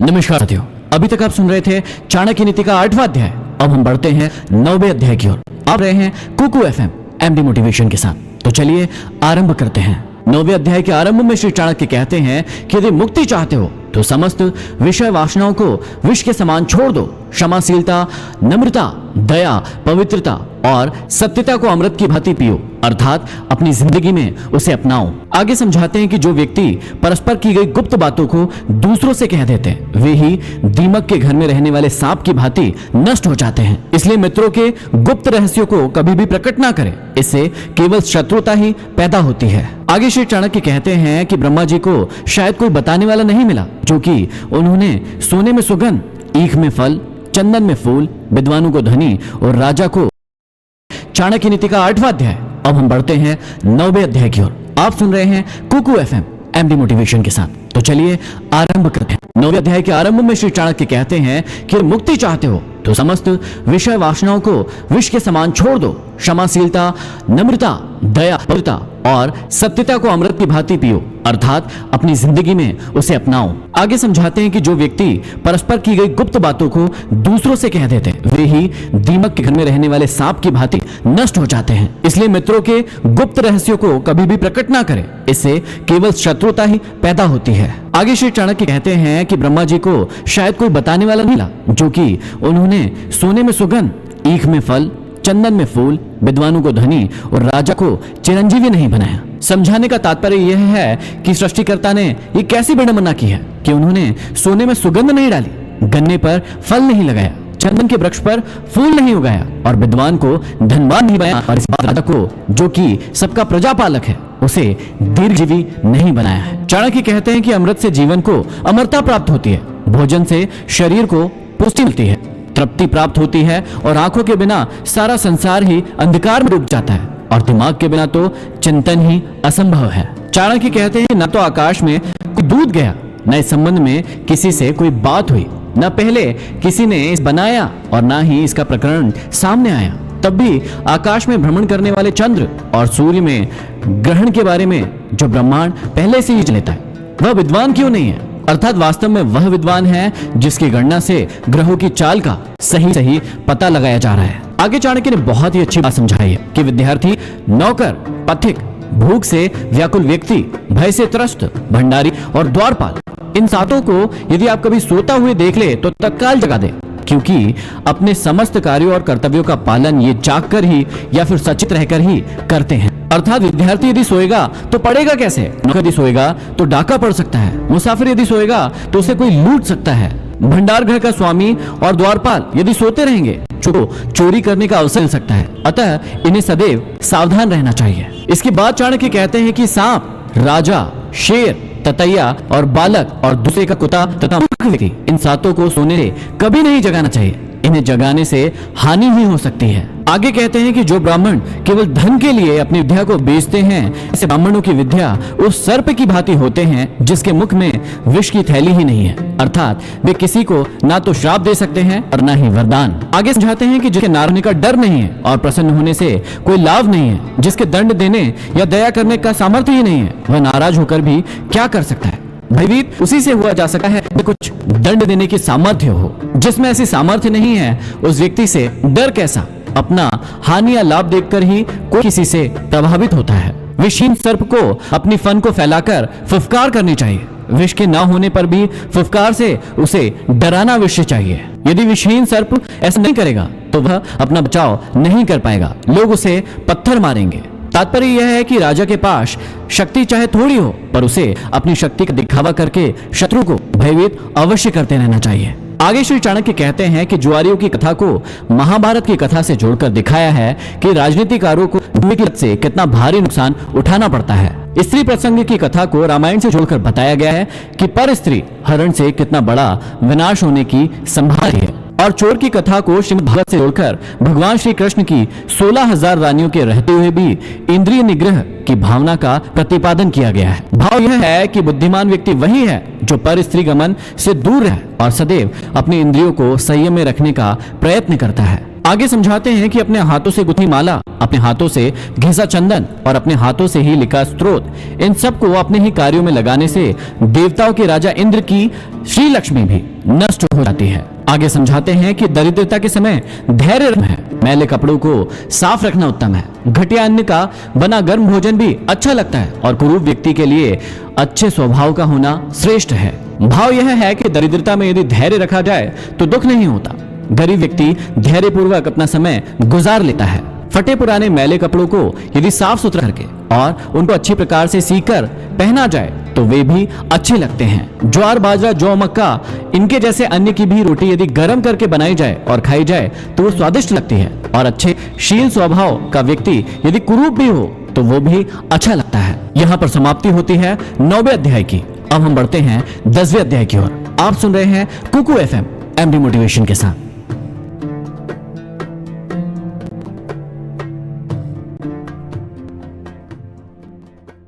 नमस्कार साथ, अभी तक आप सुन रहे थे चाणक्य नीति का 9वां अध्याय।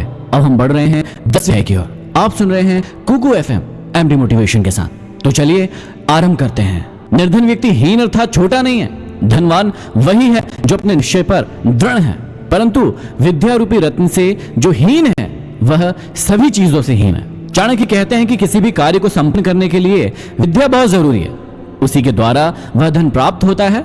विद्या ही सच्चा धन है। आगे कहते हैं कि अच्छी तरह पैर रखकर चलना चाहिए, कपड़े से छानकर पानी पीना चाहिए, शास्त्र से व्याकरण से शुद्ध करके वचन बोलना चाहिए और मन में विचार करके कार्य को करना चाहिए। समझाते हैं कि विद्यार्थी यदि सुख की इच्छा है और वह परिश्रम करना नहीं चाहता तो उसे विद्या प्राप्त करने की इच्छा को त्याग कर देना चाहिए। यदि वह विद्या चाहता है तो उसे सुख सुविधाओं का क्या होगा, क्योंकि सुख चाहने वाला विद्या प्राप्त नहीं कर सकता। दूसरी ओर विद्या प्राप्त करने वाले को आराम नहीं मिल सकता। आचार्य चाणक्य आगे कहते हैं कि कवि लोग क्या क्या लिखते, स्त्रियां क्या क्या नहीं कर सकती, मदिरा पीने वाले क्या क्या नहीं बकते और कौवे क्या क्या नहीं खाते हैं। कहते हैं कि जहां न पहुंचे रवि वहां पहुंचे कवि। यह युक्ति बहुत प्रसिद्ध है कि जहां सूर्य की रोशनी भी नहीं पहुंचती वहां कवि की कल्पना पहुंच जाती है। स्त्री जब अपनी पर आती है तो वह कुछ भी कर सकती है। शराबी जब नशे में हो जाते हैं तो उल्टा सीधा बकने लगते हैं और कौवा न खाने योग्य खाद्य पदार्थ को भी खा लेते हैं। इसका भाव यह है कि विद्वान व्यक्ति सभी कार्य सोच करता है और नीच व्यक्ति अपने विवेक से कार्य नहीं करता। भाग्य की शक्ति अत्यंत प्रबल है। वह पल में निर्धन को राजा और राजा को निर्धन बना दे। भाग्य जीना असंभव है। भाग्य कब क्या कर दे कोई नहीं जानता। इसकी लीला अपरंपार है। इस पर किसी का वश नहीं चलता। आगे समझते हैं कि लोभियों का शत्रु भिखारी है, मूर्खों का शत्रु ज्ञानी है, व्यभिचारिणी स्त्री का शत्रु उसका पति है और चोरों का शत्रु चंद्र है। यह है कि लोभी, मूर्ख, उल्टा स्त्री और चोर के कार्यों में जिनके द्वारा विघ्न पड़ता है वे सभी उनके शत्रु होते हैं। जिसके पास न विद्या है, न तप है, न दान है, धर्म है, वह इस मृत्यु लोक में पृथ्वी पर भार स्वरूप मनुष्य रूपी मृगों के समान घूम रहा है। वास्तव में ऐसे व्यक्ति का जीवन व्यर्थ है। वह समाज के लिए किसी भी काम का नहीं। चाणक्य कहते हैं कि शून्य हृदय पर कोई उपदेश लागू नहीं होता। जैसे मलयाचल के संबंध से बांस चंदन का वृक्ष नहीं बनता। अर्थात जिस मनुष्य में भावना नहीं, योग्यता नहीं, वह किसी भी प्रकार के उपदेश से लाभ नहीं उठा सकता।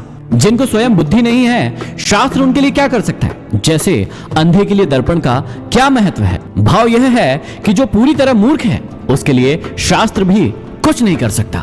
इस पृथ्वी पर दुर्जन व्यक्ति को सज्जन बनाने का कोई उपाय नहीं है। जैसे सैकड़ों बार धोने के उपरांत भी गुदा स्थान शुद्ध इंद्री नहीं बन सकता है। अपनी आत्मा से द्वेष करने से मनुष्य की मृत्यु हो जाती है। दूसरों से अर्थात शत्रु से द्वेष करने के कारण धन का नाश और राजा से द्वेष करने से अपना सर्वनाश हो जाता है। तो ब्राह्मण से द्वेष करने से संपूर्ण कुल नष्ट हो जाता है। बड़े बड़े हाथियों और बाघों वाले वन में वृक्षों का कोट रूपी घर अच्छा है। के फलों को खाना, फल का पीना, तिनकों पर सोना, पेड़ों की छाल पहनना उत्तम है, परंतु अपने भाई बंधुओं के मध्य निर्धन होकर रहना अच्छा नहीं है। अनेक रूप वाले पक्षी सायंकाल एक वृक्ष पर आकर बैठते हैं और प्रातःकाल 10 दिशाओं में उड़ जाते हैं। ऐसे ही बंधु बांधव एक परिवार में मिलते हैं और बिछुड़ते हैं। इस विषय में शौक कैसा। आचार्य चाणक्य कहते हैं कि जो भी इंसान इस संसार में जन्मा है उसकी मृत्यु निश्चित है। जब मृत्यु एक शाश्वत सत्य है तो फिर इस बात के लिए शोक संताप कैसा, प्रलाप कैसा। प्रकृति के मृत्यु जन्म से चिंतित होने से कोई लाभ नहीं। जो बुद्धिमान है वही बलवान है। बुद्धिमान के पास शक्ति नहीं होती। जैसे जंगल में सबसे अधिक बलवान होने पर भी शेर मतवाला होकर खरगोश के द्वारा मारा जाता है। पंचतंत्र में यह एक कथा आई है जिसमें खरगोश अपनी चतुराई से शेर की परछाई कुएं में दिखाकर परछाई को उसका प्रतिद्वंदी बता देता है। शेर कुएं में उस पर छलांग लगा देता है और कुएं में डूबकर मर जाता है। अर्थात बुद्धि बल से बड़ी होती है। बुद्धि के द्वारा ताकतवर मनुष्य को भी पराजित किया जा सकता है। श्री चाणक्य कहते हैं कि यदि भगवान जगत के पालन करता है तो हमें जीने की क्या चिंता है। यदि वे रक्षक ना होते तो माता के स्तनों से दूध क्यों निकलता। यही बार बार सोचकर हे लक्ष्मीपति अर्थात विष्णु, मैं आपके चरण कमल में सेवा हेतु समय व्यतीत करना चाहता हूँ। विष्णु की उपासना के साथ साथ कर्मी होकर बैठ जाने की मंशा यहाँ नहीं है। भगवान उसी के सहायक है जो कर्म करता है। चाणक्य कहते हैं कि यद्यपि मेरी बुद्धि संस्कृत में श्रेष्ठ है तब भी मैं दूसरी भाषा का लालची हूँ। जैसे अमृत पीने के बाद भी देवताओं की इच्छा स्वर्ग की अप्सराओं के ओष्ठ रूपी मग को पीने की बनी रहती है। समझाते कि हम भले ही किसी श्रेष्ठ भाषा में पारंगत हो पर दूसरी अन्य भाषाओं को जानने और समझने के लिए हमें सदा प्रयत्नशील रहना चाहिए। इससे हमारा ज्ञान बढ़ता है। अन्य की अपेक्षा दूसरे चूर्ण अर्थात पीसे हुए आटे में 10 गुना अधिक शक्ति होती है। दूध में आटे से 10 गुना अधिक शक्ति होती है। मांस में दूध से 8 गुना अधिक शक्ति होती है, लेकिन घी में मांस से 10 गुना अधिक बल होता है। चाणक्य कहते हैं कि मांस खाने वालों को घृत के सेवन का अभ्यास डालना चाहिए। आज दालें तथा सूखे मेवे भी मांस की पूर्ति कर सकने में सामर्थ्य है। उसमें भी प्रोटीन काफी मात्रा में मिलता है। सब्जियां खाने से रोग दूर होते हैं। दूध से शरीर बलवान होता है। घी से वीर्य अर्थात शक्ति बढ़ती है और मांस खाने से मांस ही बढ़ा है। अतः बल और बुद्धि की शक्ति के लिए घी और दूध का सेवन ही उत्तम है, मांस नहीं। साग सब्जी से रोग तभी बढ़ते हैं जब उन्हें अच्छी प्रकार से धोकर अर्थात शुद्ध करके नहीं लिया जाता। शुद्ध ना करने पर उसमें बाह्य कीटाणु रह जाते हैं जो रोग को बढ़ाते हैं। यहाँ पर समाप्ति होती है 10वें अध्याय की। अब हम बढ़ते हैं 11वें अध्याय की ओर। आप सुन रहे हैं कुकू एफएम एमडी मोटिवेशन के साथ। नमस्कार साथियों, अभी सुन रहे थे चाणक्य नीति का 10वां अध्याय। अब हम बढ़ रहे हैं 11वें अध्याय की ओर। आप सुन रहे हैं कुकू एफएम एमडी मोटिवेशन के साथ। तो चलिए आरंभ करते हैं। 11वें अध्याय के आरंभ में श्री चाणक्य कहते हैं कि दान देने का स्वभाव, मधुर वाणी, धैर्य और उचित की पहचान, ये चारों बातें अभ्यास से नहीं आती, ये मनुष्य के स्वाभाविक गुण हैं। ईश्वर के द्वारा ही ये गुण प्राप्त होते हैं। जो व्यक्ति इन गुणों का उपयोग नहीं करता, वह ईश्वर के द्वारा दिए गए वरदान की उपेक्षा ही करता है और दुर्गुणों को अपनाकर घोर कष्ट भोगता है। आगे समझाते हैं कि जो अपने वर्ग को छोड़कर दूसरों के वर्ग का आश्रय ग्रहण करता है, वह स्वयं ही नष्ट हो जाता है। जो व्यक्ति अपनों का ना हुआ, वह दूसरों का कैसे हो सकता है? अपनों को त्यागना ही अधर्म के मार्ग पर चलना है, जिससे अंततः हानि ही होती है। आगे कहते हैं कि हाथी मोटे शरीर वाला है, परंतु अंकुश से वश में रहता है। क्या अंकुश हाथी के बराबर है? दीपक के जलने पर अंधकार नष्ट हो जाता है। क्या दीपक अंधकार के बराबर है? ब्रज से बड़े बड़े पर्वत शिखर टूटकर गिर जाते हैं। क्या ब्रज पर्वत के समान है? सत्यता यह है कि जिसका तेज चमकता रहता है, वही बलवान है। मोटेपन से बल का एहसास नहीं होता। भाव यह है कि किसी के आकार को देखकर उसकी शक्ति का मान नहीं लगाना चाहिए। शक्ति साहस में होती है।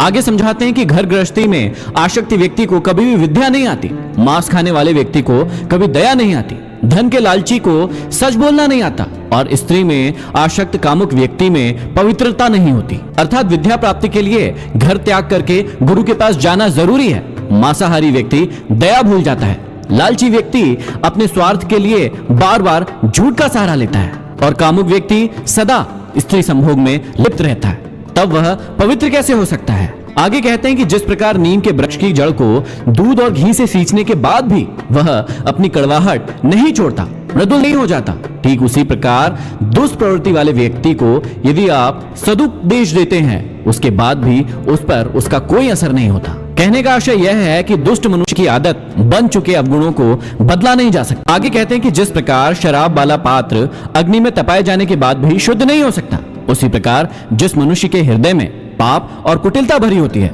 सैकड़ों तीर्थ स्थान जाने के बाद भी ऐसे मनुष्य पवित्र नहीं हो सकते।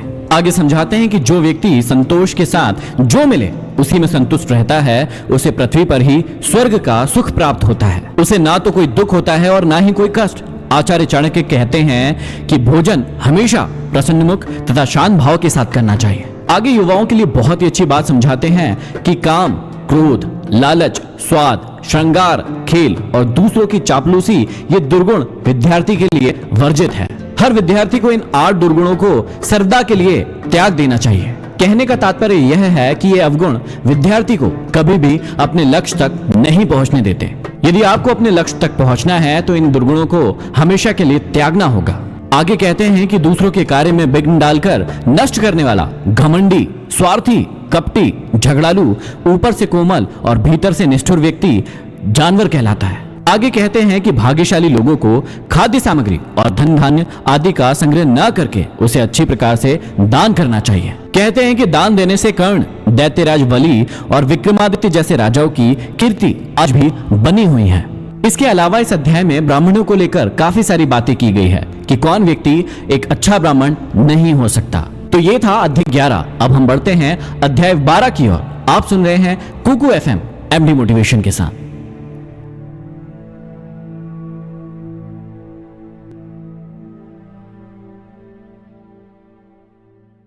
नमस्कार साथियों, अभी तक आप सुन रहे थे चाणक्य नीति का 11वां अध्याय। अब हम बढ़ रहे हैं 12वें अध्याय की ओर। आप सुन रहे हैं कुकू एफएम एमडी मोटिवेशन के साथ। तो चलिए आरंभ करते हैं। 12वें अध्याय के आरंभ में श्री चाणक्य कहते हैं कि घर आनंद से युक्त हो, संतान बुद्धिमान हो, पत्नी मधुर वचन बोलने वाली हो, इच्छापूर्ति के लायक धन हो, पत्नी के प्रति प्रेम भाव हो, आज्ञाकारी सेवक हो, अतिथि का सत्कार और श्री शिव की पूजा हो, घर में मिष्ठान व शीतल जल मिला करे और महात्माओं का सत्संग प्रतिदिन मिला करे।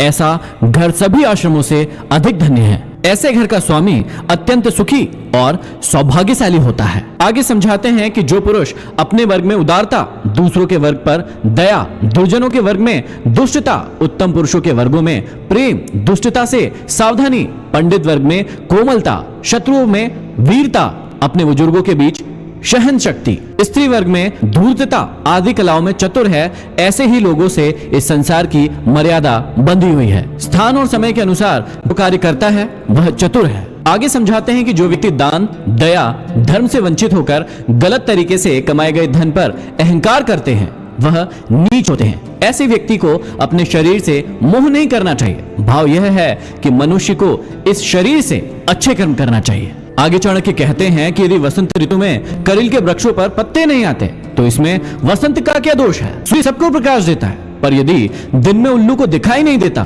तो इसमें सूर्य का क्या दोष है? इसी प्रकार वर्षा का जल यदि चातक के मुंह में नहीं पड़ता तो इसमें मेघों का क्या दोष है? इसका अर्थ यह है कि भाग्य प्रबल है और अटल है, उसे कोई नहीं मिटा सकता। आगे कहते हैं कि अच्छी संगति से दुष्टों में भी साधुता आ जाती है। उत्तम लोग दुष्ट के साथ रहने के बाद भी नीच नहीं होते हैं। फूल की सुगंध को मिट्टी तो ग्रहण कर लेती है, पर मिट्टी की गंध को फूल ग्रहण नहीं करता। आगे चाणक्य सामाजिक स्थिति को स्पष्ट करते हुए बताते हैं कि वास्तव में डींगे हाँकने से कोई बड़ा नहीं हो जाता, किसी से कोई चीज मांगकर उसे वापस दे देने से कोई दानी नहीं बन जाता। परंतु आज की स्थिति तो यही है कि आदमी समाज की परिस्थितियों के मध्य कीड़े मकोड़ों की भांति अपना जीवन का है। आगे कहते हैं कि सत्य मेरी माता है, पिता मेरा ज्ञान है, धर्म मेरा भाई है, दया मेरी मित्र है, शांति मेरी पत्नी है और क्षमा मेरा पुत्र है। ये 6 मेरे बंधु बांधव है। कहते हैं कि सभी शरीर नश्वान है, सभी धन संपत्तियां चलायमान है और मृत्यु निकट है। ऐसे में मनुष्य को सदैव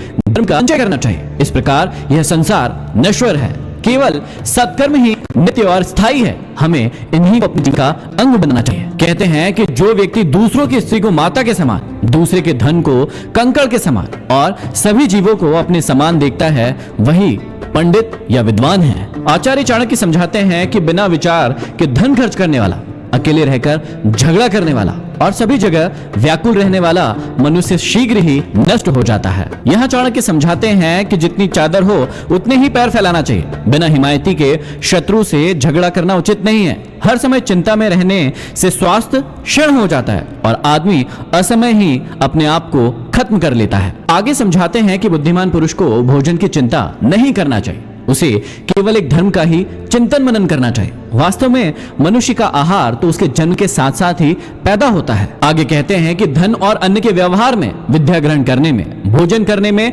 और व्यवहार में जो व्यक्ति कभी लज्जा नहीं करता वह सदैव सुखी रहता है। समझाते हैं कि मनुष्य को धर्म के लिए भी थोड़ा थोड़ा समय अपने व्यस्त जीवन से निकालना चाहिए, क्योंकि थोड़ा थोड़ा ही बहुत हो जाता है। समझाते हैं कि जो दुष्ट है वह उम्र के अंतिम पड़ाव तक दुष्ट ही रहता है। जिस प्रकार इनका फल पक जाने बाद भी कटुता नहीं छोड़ता और मीठा नहीं हो जाता, यह किसी किसी का स्वाभाविक गुण बन जाता है जो जीवन भर उसका पीछा नहीं छोड़ता। वह जैसे है आखिर तक वैसा ही रहता है। आप अपनी जिंदगी का मकसद बनाइए कि आप अपने आप को अच्छाई की ओर बदलते रहेंगे। यहाँ पर अध्याय 12 की समाप्ति होती है। अब हम बढ़ते हैं अध्याय 13 की ओर। आप सुन रहे हैं कुकू FM MD मोटिवेशन के साथ।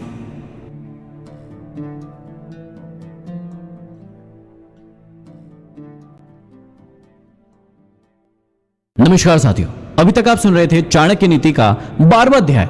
अब हम बढ़ते हैं 13वें अध्याय की ओर। आप सुन रहे हैं कुकू FM MD मोटिवेशन के साथ। तो चलिए आरंभ करते हैं। 13वें अध्याय की शुरुआत में श्री चाणक्य कहते हैं कि उत्तम कार्य करते हुए एक पल का जीवन भी श्रेष्ठ है, परंतु दोनों लोकों में दुष्कर्म करते हुए हजारों साल का जीना भी श्रेष्ठ नहीं है। आगे समझाते हैं कि बीते हुए का शोक नहीं करना चाहिए और भविष्य में जो कुछ होने वाला है उसकी कभी चिंता नहीं करना चाहिए। आए हुए समय को देखकर ही विद्वान लोग किसी भी कार्य में लगते हैं। इस प्रकार बुद्धिमान व्यक्ति वही है जो वर्तमान के संबंध में ही सोच विचार कर कार्य करते हैं, अर्थात जो वर्तमान हैं, भूत और भविष्य की चिंता नहीं करते हैं। उत्तम स्वभाव से ही देवता, सज्जन और पिता संतुष्ट होते हैं। बंधु बांधव खानपान से और श्रेष्ठ वार्तालाप पंडित अर्थात विद्वान प्रसन्न होते हैं। मनुष्य को अपने मृदुल स्वभाव को बनाए रखना चाहिए। आचार्य चाणक्य ने प्रस्तुत श्लोक में समझाया है कि जो व्यक्ति जैसे प्रसन्न हो उसे वैसे ही प्रसन्न करना चाहिए। आगे कहते हैं कि बड़ों के स्वभाव विचित्र होते हैं, वे लक्ष्मी की तृष्णा के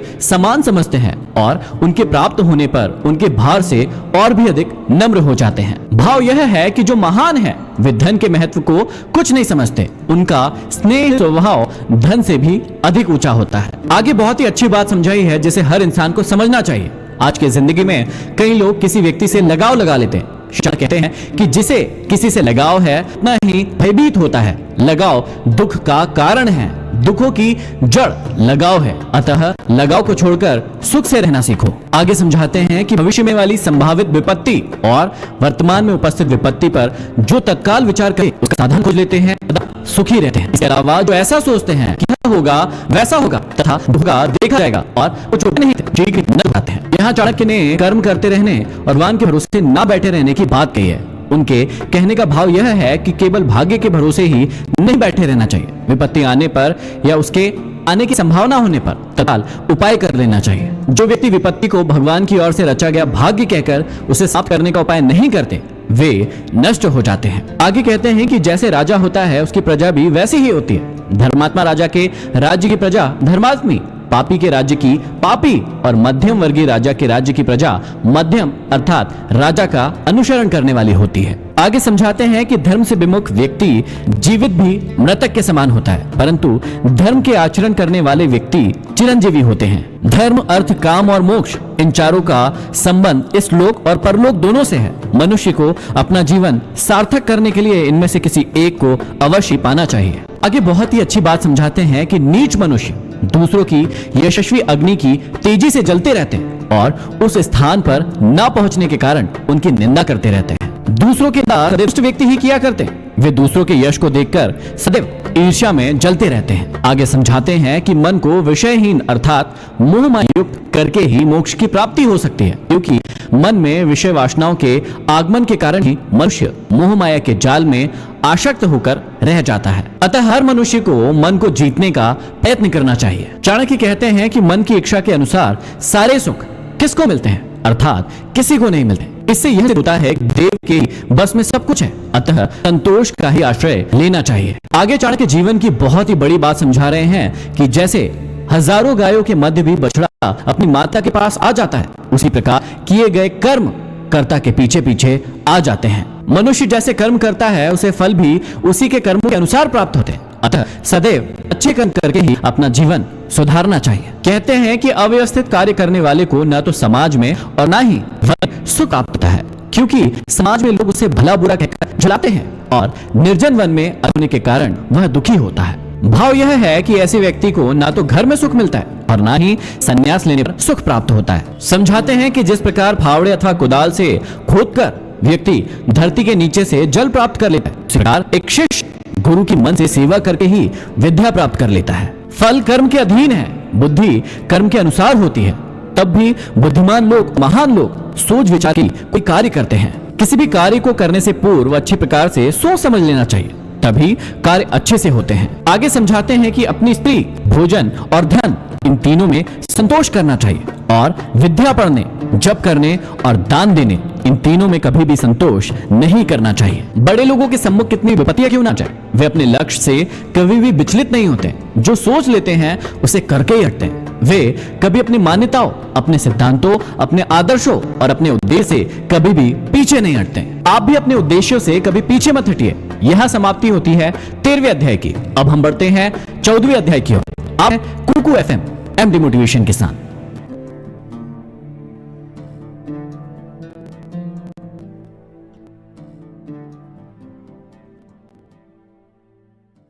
नमस्कार साथियों, अभी तक आप सुन रहे थे चाणक्य नीति का 13वां अध्याय। अब हम बढ़ रहे हैं 14वें अध्याय की ओर। आप सुन रहे हैं कुकू एफएम एमडी मोटिवेशन के साथ। तो चलिए आरंभ करते हैं। जिंदगी की सीख देने वाली बात के साथ शुरुआत करते हुए श्री चाणक्य कहते हैं कि इस पृथ्वी पर 3 ही रत्न हैं, जल, अन्न और मधुर वचन।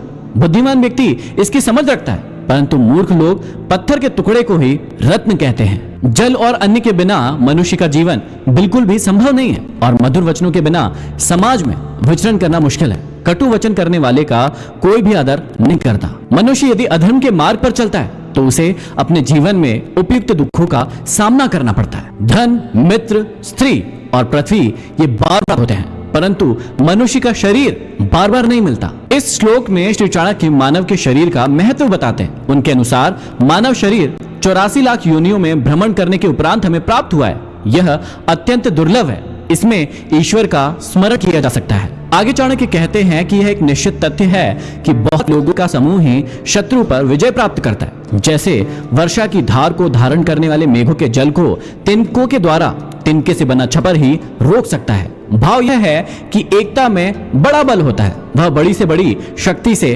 टकरा सकता है। आगे समझाते हैं कि पानी में तेल, दुष्ट व्यक्तियों में गोपनीय बातें, उत्तम पात्र को दिया गया दान और बुद्धिमान के पास शास्त्र ज्ञान यदि थोड़ा भी हो तो वे स्वयं अपनी शक्ति से विस्तार पा जाते हैं। भाव यह है कि जिस प्रकार पानी में डाला गया जरा सा तेल भी फैल जाता है, दुष्टों में पहुंची गोपनीय बातें चारों ओर फैल जाती है और बुद्धिमान का थोड़ा सा भी शास्त्र ज्ञान काफी लोगों को प्रभुत्व करता है। ज्ञान का विस्तार इसी प्रकार होता है, अर्थात सभी चीजों का अपना अपना महत्व होता है। आगे बहुत ही बड़ी बात समझाते हैं कि धार्मिक कथा सुनने पर, शमशान में चिता को जल देखकर, रोगी को कष्ट में पड़े देखकर जिस प्रकार वैराग्य भाव उत्पन्न होता है, यदि स्थिर रहे तो यह सांसारिक मोह माया व्यर्थ लगते हैं, परंतु अस्थिर मन शमशान से लौटने पर फिर से मोह माया में फंस जाता है। आगे समझाते हैं कि चिंता करने वाले व्यक्ति के मन में चिंता उत्पन्न होने के बाद की जो स्थिति होती है, अर्थात उसकी जैसी बुद्धि हो जाती है वैसी बुद्धि यदि पहले से ही होती तो भला किसका भाग्योदय नहीं होता। यहां समझाया गया है कि गलत कार्य करने के उपरांत पश्चाताप के समय उसकी जैसी निर्मल बुद्धि हो जाती है, यदि वैसी निर्मल बुद्धि पहले से ही रही होती तो किसका भला या कल्याण नहीं होगा। आगे समझाते हैं कि दान, तपस्या, वीरता, ज्ञान, नम्रता, किसी में ऐसी विशेषता को देखकर आश्चर्य नहीं करना चाहिए, क्योंकि इस दुनिया में ऐसे अनेक रत्न भरे पड़े हैं। समझाते हैं कि जो जिसके मन में है वह उससे दूर रहकर भी दूर नहीं है, और जो जिसके हृदय में नहीं है वह समीप रहते हुए भी दूर है। भाव यह है कि सच्चा प्रेम हृदय से होता है, उसमें दूरी का अथवा पास होने का कोई भी व्यवधान नहीं होता। सच्चे प्रेम में प्रिय हर समय आंखों के सम्मुख ही रहता है। आगे चाणक्य कूटनीति की ओर इशारा करते हुए कहते हैं कि जिससे भी अपना हित साधना हो उसे सदैव प्रिय बोल बोलना चाहिए। जैसे मृग को मारने के लिए बहेलिया मीठे में गीत गाता जाता है, राजा, अग्नि, गुरु और स्त्री, इनसे सामान्य व्यवहार करना चाहिए, क्योंकि अत्यंत समीप होने पर ये नाश के कारण होते हैं और दूर रहने पर इनसे कोई फल प्राप्त नहीं होता। भाव यह है कि इनसे व्यवहार करते समय मध्यम मार्ग अपनाएं, न नीम जैसे कड़वे और न गुड़ जैसे मीठे, ज्यादा दूरी भी नहीं और ज्यादा पास भी नहीं। आगे समझाते हैं कि अग्नि, पानी, स्त्रियां, मूर्ख, सांप और राजा कुल से निकट संबंध सावधानी से करना चाहिए, क्योंकि ये 6 तत्काल प्राणों को हरने वाले होते हैं। समझाते हैं कि जिसके पास गुण है उसके पास धर्म है, वही जीवित है। गुण और धर्म से विहित व्यक्ति का जीवन निरर्थक है। चाणक्य समझाते हैं कि यदि एक ही कर्म से समस्त संसार को वश में करना चाहते हो तो 15 मुखों से विच करने वाले मन को रखो, अर्थात उसे वश में करो। ये 15 मुख कौन कौन से हैं? ये है मुंह, आंख, कान, नाक, जीभ, त्वक, हाथ, पैर, लिंग, गुदा, रूप, रस, गंध, स्पर्श और शब्द। यहां समझाते हैं कि यदि एक ही कर्म से सारे संसार को वश में करना चाहते हो तो पर निंदा करना बंद कर दो। मन को वश में करना और पर निंदा ना करना दोनों ही उचित लगते हैं। ऐसा करके आपके हाथों में वशीकरण मंत्र की शक्ति आ सकती है। आगे कहते हैं कि जो प्रस्ताव के योग्य बातों को प्रभाव के अनुसार, प्रिय कार्य को या वचन को और अपनी शक्ति के अनुसार क्रोध करना जानता है वही असली पंडित है। अर्थात प्रसंग अनुकूल बात करनी चाहिए। यदि प्रसन्नता का मौका है तो उसमें प्रसन्नता की बात होनी चाहिए। इसी तरह अन्य योग्यताओं का भी वर्णन किया है। आगे कहा है कि एक ही वस्तु को 3 दृष्टियों से देखा जा सकता है। जैसे एक सुंदर स्त्री को एक योगी मृतक के रूप में देखता है, अमुक व्यक्ति उसे कमीनी के रूप में देखता है और कुत्ते के द्वारा वह मांस के रूप में देखी जाती है। भाव यह है कि नारी की सौंदर्यता दृष्टि भ्रम मात्र है। प्रत्येक व्यक्ति हर चीज को अपनी अपनी दृष्टि से देखता है। आचार्य चाणक्य समझाते हैं कि बुद्धिमान व्यक्ति वही है जो अति सिद्ध दवा को, धर्म के रहस्य को, धर्म के दोष को, मैथुन अर्थात संभोग की बातों को, स्वादहीन भोजन को और अति कष्टकारी मृत्यु को किसी को न बताए। भाव यह है कि कुछ बातें ऐसी होती है जिन्हें समाज से छिपा कर रखना चाहिए। और आगे समझाते हैं कि दुष्टों का सत त्यागो, सज्जन करो, धर्म का आचरण करो और प्रतिदिन इस अनित्य संसार में नित्य परमात्मा के विषय में विचार करो, उसे याद करो। यहाँ पर समाप्ति होती है 14वें अध्याय की। अब हम आगे बढ़ते हैं 15वें अध्याय की ओर। आप सुन रहे हैं कुकू एफएम एमपी मोटिवेशन के साथ।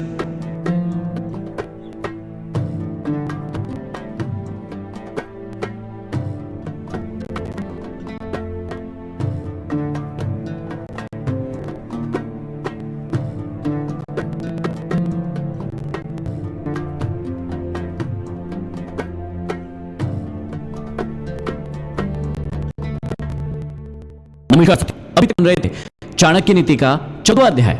अब हम आगे बढ़ रहे हैं 15वें अध्याय की ओर। आप सुन रहे हैं कुकू एफएम एमडी मोटिवेशन के साथ। तो चलिए आरंभ करें। शुरुआत में चाणक्य कहते हैं कि जिसका हृदय सभी प्राणियों पर दया करने हेतु प्रवृत्त होता है, उसे ज्ञान, मोक्ष, जटा और भस्म लगाने की क्या जरूरत है। भाव है कि हमें सभी प्राणियों पर दया करनी चाहिए, उनसे स्नेह करना चाहिए। जो ऐसा करता है उसका स्थान परमात्मा के समकक्ष हो जाता है। जो गुरु एक ही अक्षर अपने शिष्य को पढ़ा देता है, उसके लिए इस पृथ्वी पर कोई अन्य चीज ऐसी महत्वपूर्ण नहीं है जिसे वह गुरु को देकर उसका ऋण उतार सके। आगे कहते हैं कि दुष्टों और कांटों से बचने के दो ही उपाय हैं, जूतों से उन्हें कुचल डालना और उनसे दूर रहना। भाव यह है कि दुष्ट और कांटे सदैव कष्ट पहुंचाने वाले होते हैं, इनसे बचकर रहना ही ठीक है। यदि इनका सामना हो जाए तो इन्हें जूतों से डालना चाहिए। आगे समझाते हैं कि गंदे वस्त्र धारण करने वाले, दांतों पर मैल जमाए रखने वाले, अत्यधिक भोजन करने वाले, कठोर वचन बोलने वाले, सूर्योदय से सूर्यास्त तक सोने वाले, चाहे वह साक्षात विष्णु ही क्यों न हो, लक्ष्मी भी उन्हें त्याग दे रही है। ऐसे व्यक्ति जो आलसी, कामचोर, पेटू, क्रोधी और निकम्मे होते हैं, ऐसे लोगों के पास धन संपत्ति कभी भी नहीं आती। यदि आती भी है तो शीघ्र ही नष्ट हो जाती है। परंतु जो व्यक्ति स्वच्छ रहेगा, कर्मठ होगा, वही धन को जुटाने में कामयाब होगा। निर्धन होने पर मनुष्य को उसके मित्र, स्त्री, नौकर और हितैषी जन छोड़कर चले जाते हैं, परंतु पुनः धन आने पर फिर से उसी का आश्रय लेते हैं। इसका भाव यह है कि आदमी के जीवन में धन का बड़ा महत्व है। धन ही भाई है, धन ही मित्र है और धन ही स्त्री है। आगे कहते हैं कि अन्याय से उपार्जित किया गया धन 10 वर्ष तक चला, 11वें वर्ष के आते ही जड़ सहित नष्ट हो जाता है। इसलिए अन्यायपूर्वक धन कमाने के लिए व्यक्ति को कभी प्रयास नहीं कर रही है। समर्थ व्यक्ति द्वारा किया गया गलत कार्य अच्छा कहलाता है और नीच व्यक्ति के द्वारा किया गया अच्छा कार्य भी गलत कहलाता है। ठीक वैसे ही जैसे अमरता प्रदान करने वाला अमृत रंग के लिए मृत्यु का कारण बना और प्राण विष भी शंकर के लिए भूषण हो गया। आगे समझाते हैं कि भोजन ही है जो ब्राह्मण के करने के बाद बचा रहता है। भलाई वही है जो दूसरों के लिए की जाती है। बुद्धिमान वही है जो पाप नहीं करता और बिना पाखंड और दिखावे के जो कार्य किया जाता है वही धर्म है। आगे बहुत ही अच्छी बात समझाते हैं कि मणि चाहे पैरों में पड़ी हो और कांच चाहे सिर पर धारण किया गया हो, परंतु क्रय विक्रय करते समय अर्थात मोल भाव करते समय मणि मणि ही रहती है और कांच कांच ही रहता है। भाव यह है कि समय तथा भाग्य के कारण विद्वान व्यक्ति का भले ही सम्मान न हो, पर जब मूल्यांकन का समय आता है तो विद्वान की विद्वानता को कोई चुनौती नहीं दे सकता। योग्य व्यक्ति की अलग ही पहचान होती है और अयोग्य व्यक्ति की जग हंसाई ही होती है। शास्त्रों का कोई अंत नहीं है, विद्याएं बहुत है, जीवन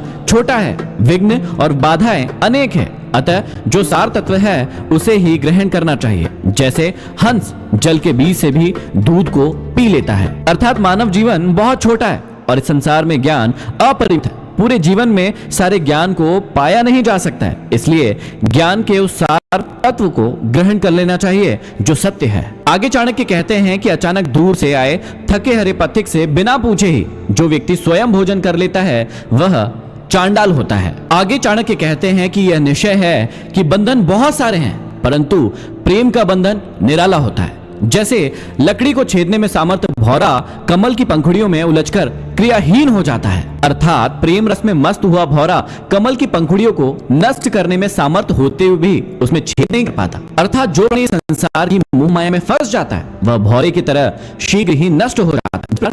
भौरा कमल के मोह में फंसकर उसकी पंखुड़ियों में कैद होकर अपना जीवन गवा देता है। चंदन का कटा हुआ वृक्ष भी सुगंध नहीं छोड़ता, बूढ़ा होने पर भी कीड़ा नहीं छोड़ता, ईख कोल्हू से पिसने के बाद भी अपनी मिठास नहीं छोड़ता और कुलीन व्यक्ति दरिद्र होने पर भी सुशील और गुणों को नहीं छोड़ता। भाव यह है कि जन्म से ही जो शाश्वत गुण मनुष्य को प्राप्त होते हैं वे अंत तक साथ नहीं छोड़ते। यहाँ पर समाप्ति होती है 15 अध्याय की। अब हम बढ़ते हैं 16वें अध्याय की ओर। आप सुन रहे हैं कुकू एफएम एमडी मोटिवेशन के साथ।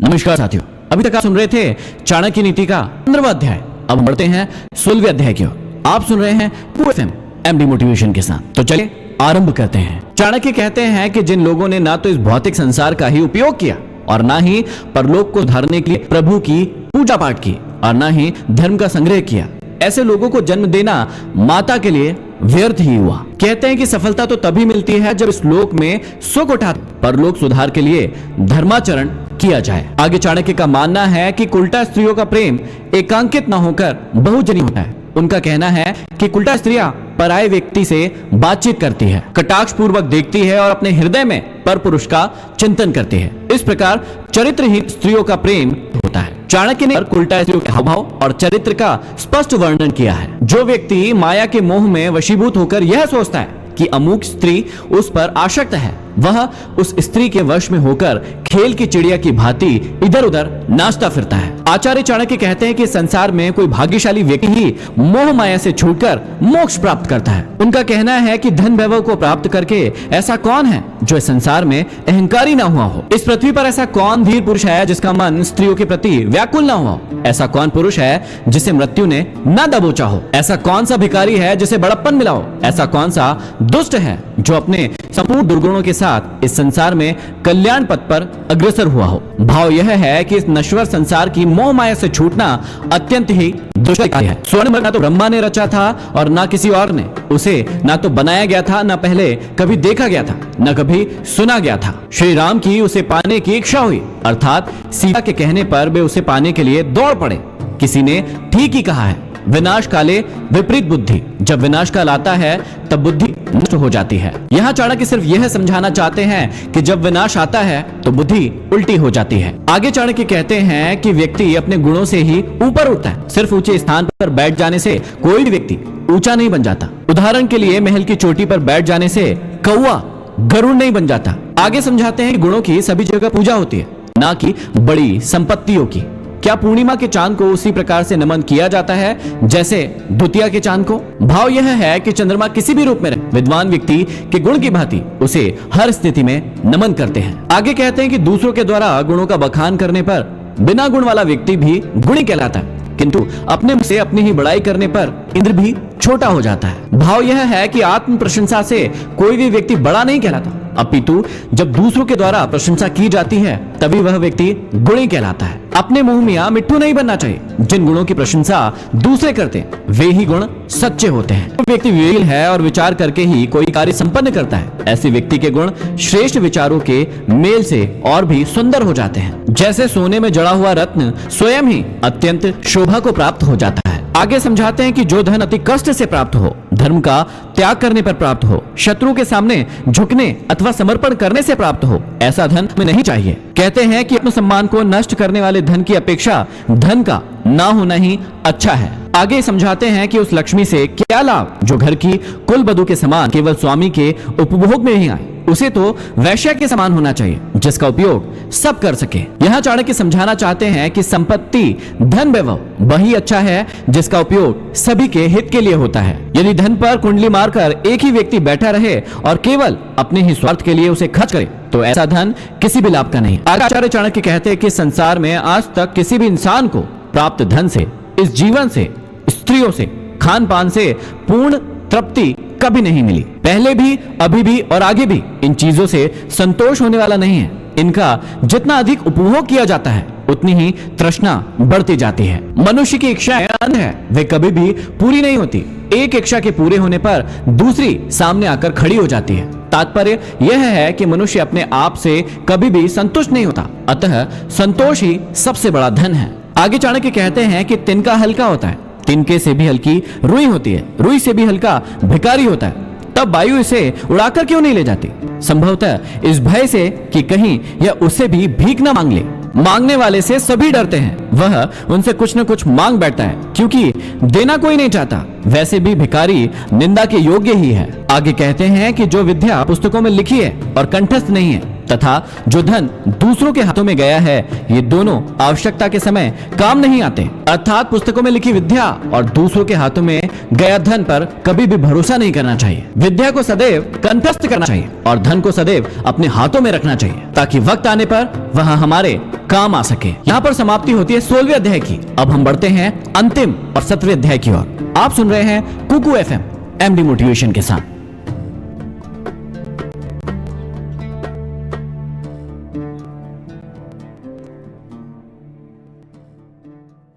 नमस्कार साथियों, अभी तक आप थे चाणक्य नीति का 16वां अध्याय। अब हम बढ़ते हैं 17वें और अंतिम अध्याय की ओर। आप सुन रहे हैं कुकू एफएम एमडी मोटिवेशन के साथ। तो चलिए आरंभ करते हैं। 17वें अध्याय की शुरुआत में चाणक्य गुरु का महत्व बताते हैं। वो कहते हैं कि जिस प्रकार पर पुरुष से गर्भ धारण करने वाली स्त्री समाज में शोभा नहीं पाती, उसी प्रकार गुरु के चरणों में बैठकर विद्या प्राप्त न करके इधर उधर से पुस्तकें पढ़कर जो ज्ञान प्राप्त करते हैं, वे विद्वानों की सभा में शोभा नहीं पाते, क्योंकि उनका ज्ञान अधूरा होता है। अधूरे ज्ञान के कारण वे शीघ्र ही उपहास के पात्र बन जाते हैं। आगे समझाते हैं कि उपकार का बदला उपकार से देना चाहिए और हिंसा वाले के साथ हिंसा करनी चाहिए। वहां दोष नहीं लगता, क्योंकि दुष्ट के साथ दुष्टता का व्यवहार ही करना ठीक रहता है। चाणक्य ने इस श्लोक में कहा है कि यूं तो सबके साथ प्रीतिपूर्वक व्यवहार करना चाहिए, पर दुष्ट के साथ प्रीतिपूर्वक व्यवहार करना उसकी दुष्टता को बढ़ावा देना होता है। आगे कहते हैं कि तप में असीम शक्ति है, तप के द्वारा सभी कुछ प्राप्त किया जा सकता है। जो दूर है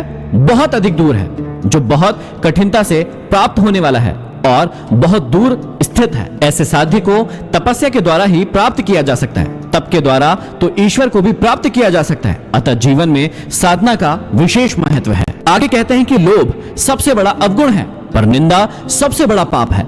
सत्य सबसे बड़ा तप है और मन की पवित्रता सभी तीर्थों में जाने से बेहतर है। सज्जनता सबसे बड़ा गुण है और यश सबसे उत्तम आभूषण है। आगे कहते हैं कि शक्तिहीन मनुष्य साधु होता है, धनहीन व्यक्ति ब्रह्मचारी होता है, रोगी व्यक्ति देवभक्त होता है और बूढ़ी स्त्री पतिव्रता होती है। भाव यह है कि ये सभी लोग असमर्थ रहने के कारण से ही ऐसे हैं। अतः जो व्यक्ति प्रयास नहीं करता, परिश्रम नहीं करता, वह आलसी और निकम्मा होकर अपने आप को ऐसा बना लेता है। परिस्थितियों से घबराकर मुंह मोड़ लेना कायर मनुष्य का काम है।